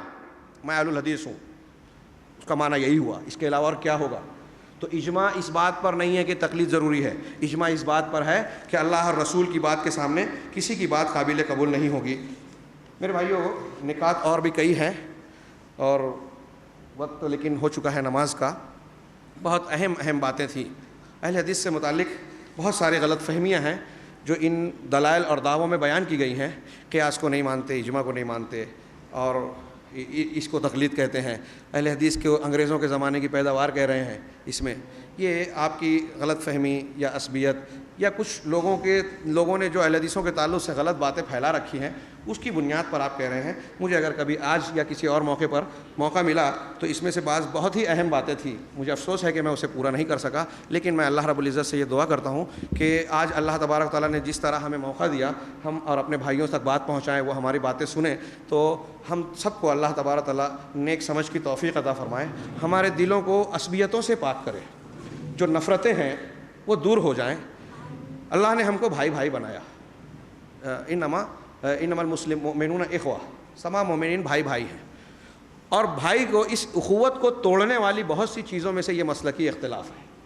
یہود و نصارہ کے اندر یہی ہوا, آج ہمارے اندر یہی ہو رہا ہے. اس مسلکی اختلاف نے بہت نقصان پہنچا ہے. ابھی انہوں نے ایک بات یہ کہی اس میں کہ ایسا کرنے سے الگ الگ مسئلے, اللہ کے رسول کی سب حدیثوں پر عمل ہوتا ہے. اللہ کے رسول کی سب حدیثوں پر عمل ہوتا ہے تو اہل حدیث بھی تو پھر ہر مسئلے میں 4 میں سے کسی نہ کسی کے موافق ہے. پھر اہل حدیثوں سے کیوں لڑتے ہیں بھائی صاحب, آپ کیوں لڑتے ہیں؟ آپ چاروں مسلک میں کہیں نہ کہیں تو معاملہ طے ہوتا ہے. اور یہ بات آپ کی غلط فہمی ہے. آپ یہ کہنا چاہتے ہو کہ اللہ کے رسول کی ہر حدیث پر عمل ہوتا ہے. ایک آدمی کہتا ہے کہ یہ حلال ہے, ایک حرام کہتا ہے, کہ صرف سمندر میں مچھلی حلال ہے, حنفی مسلک کہتا ہے, حنبلی مسلک کہتا ہے سمندر کی سب چیزیں حلال ہے, شافعی مسلک الگ کہتا ہے اور وہ الگ کہتا ہے. سب چیزیں صحیح مانی جائے, اس کا مطلب آپ یہ کہنا چاہتے ہو کہ آپ کے چاروں امام تو صحیح ہیں لیکن اللہ کے رسول صلی اللہ علیہ وسلم کی باتوں میں کبھی ایک چیز حلال کہی ہے, کبھی ایک حرام, دونوں باتیں صحیح ہے, یعنی اختلاف اللہ اور رسول کے اوپر جائے. آپ الزام کس پر دے رہے ہیں؟ تو یہ ہم اپنے اس مسلکی شدت کے اندر آنکھ بند کر لیتے ہیں, اور ہم کیا کہہ رہے ہیں ہم کو اس کا شعور نہیں ہوتا.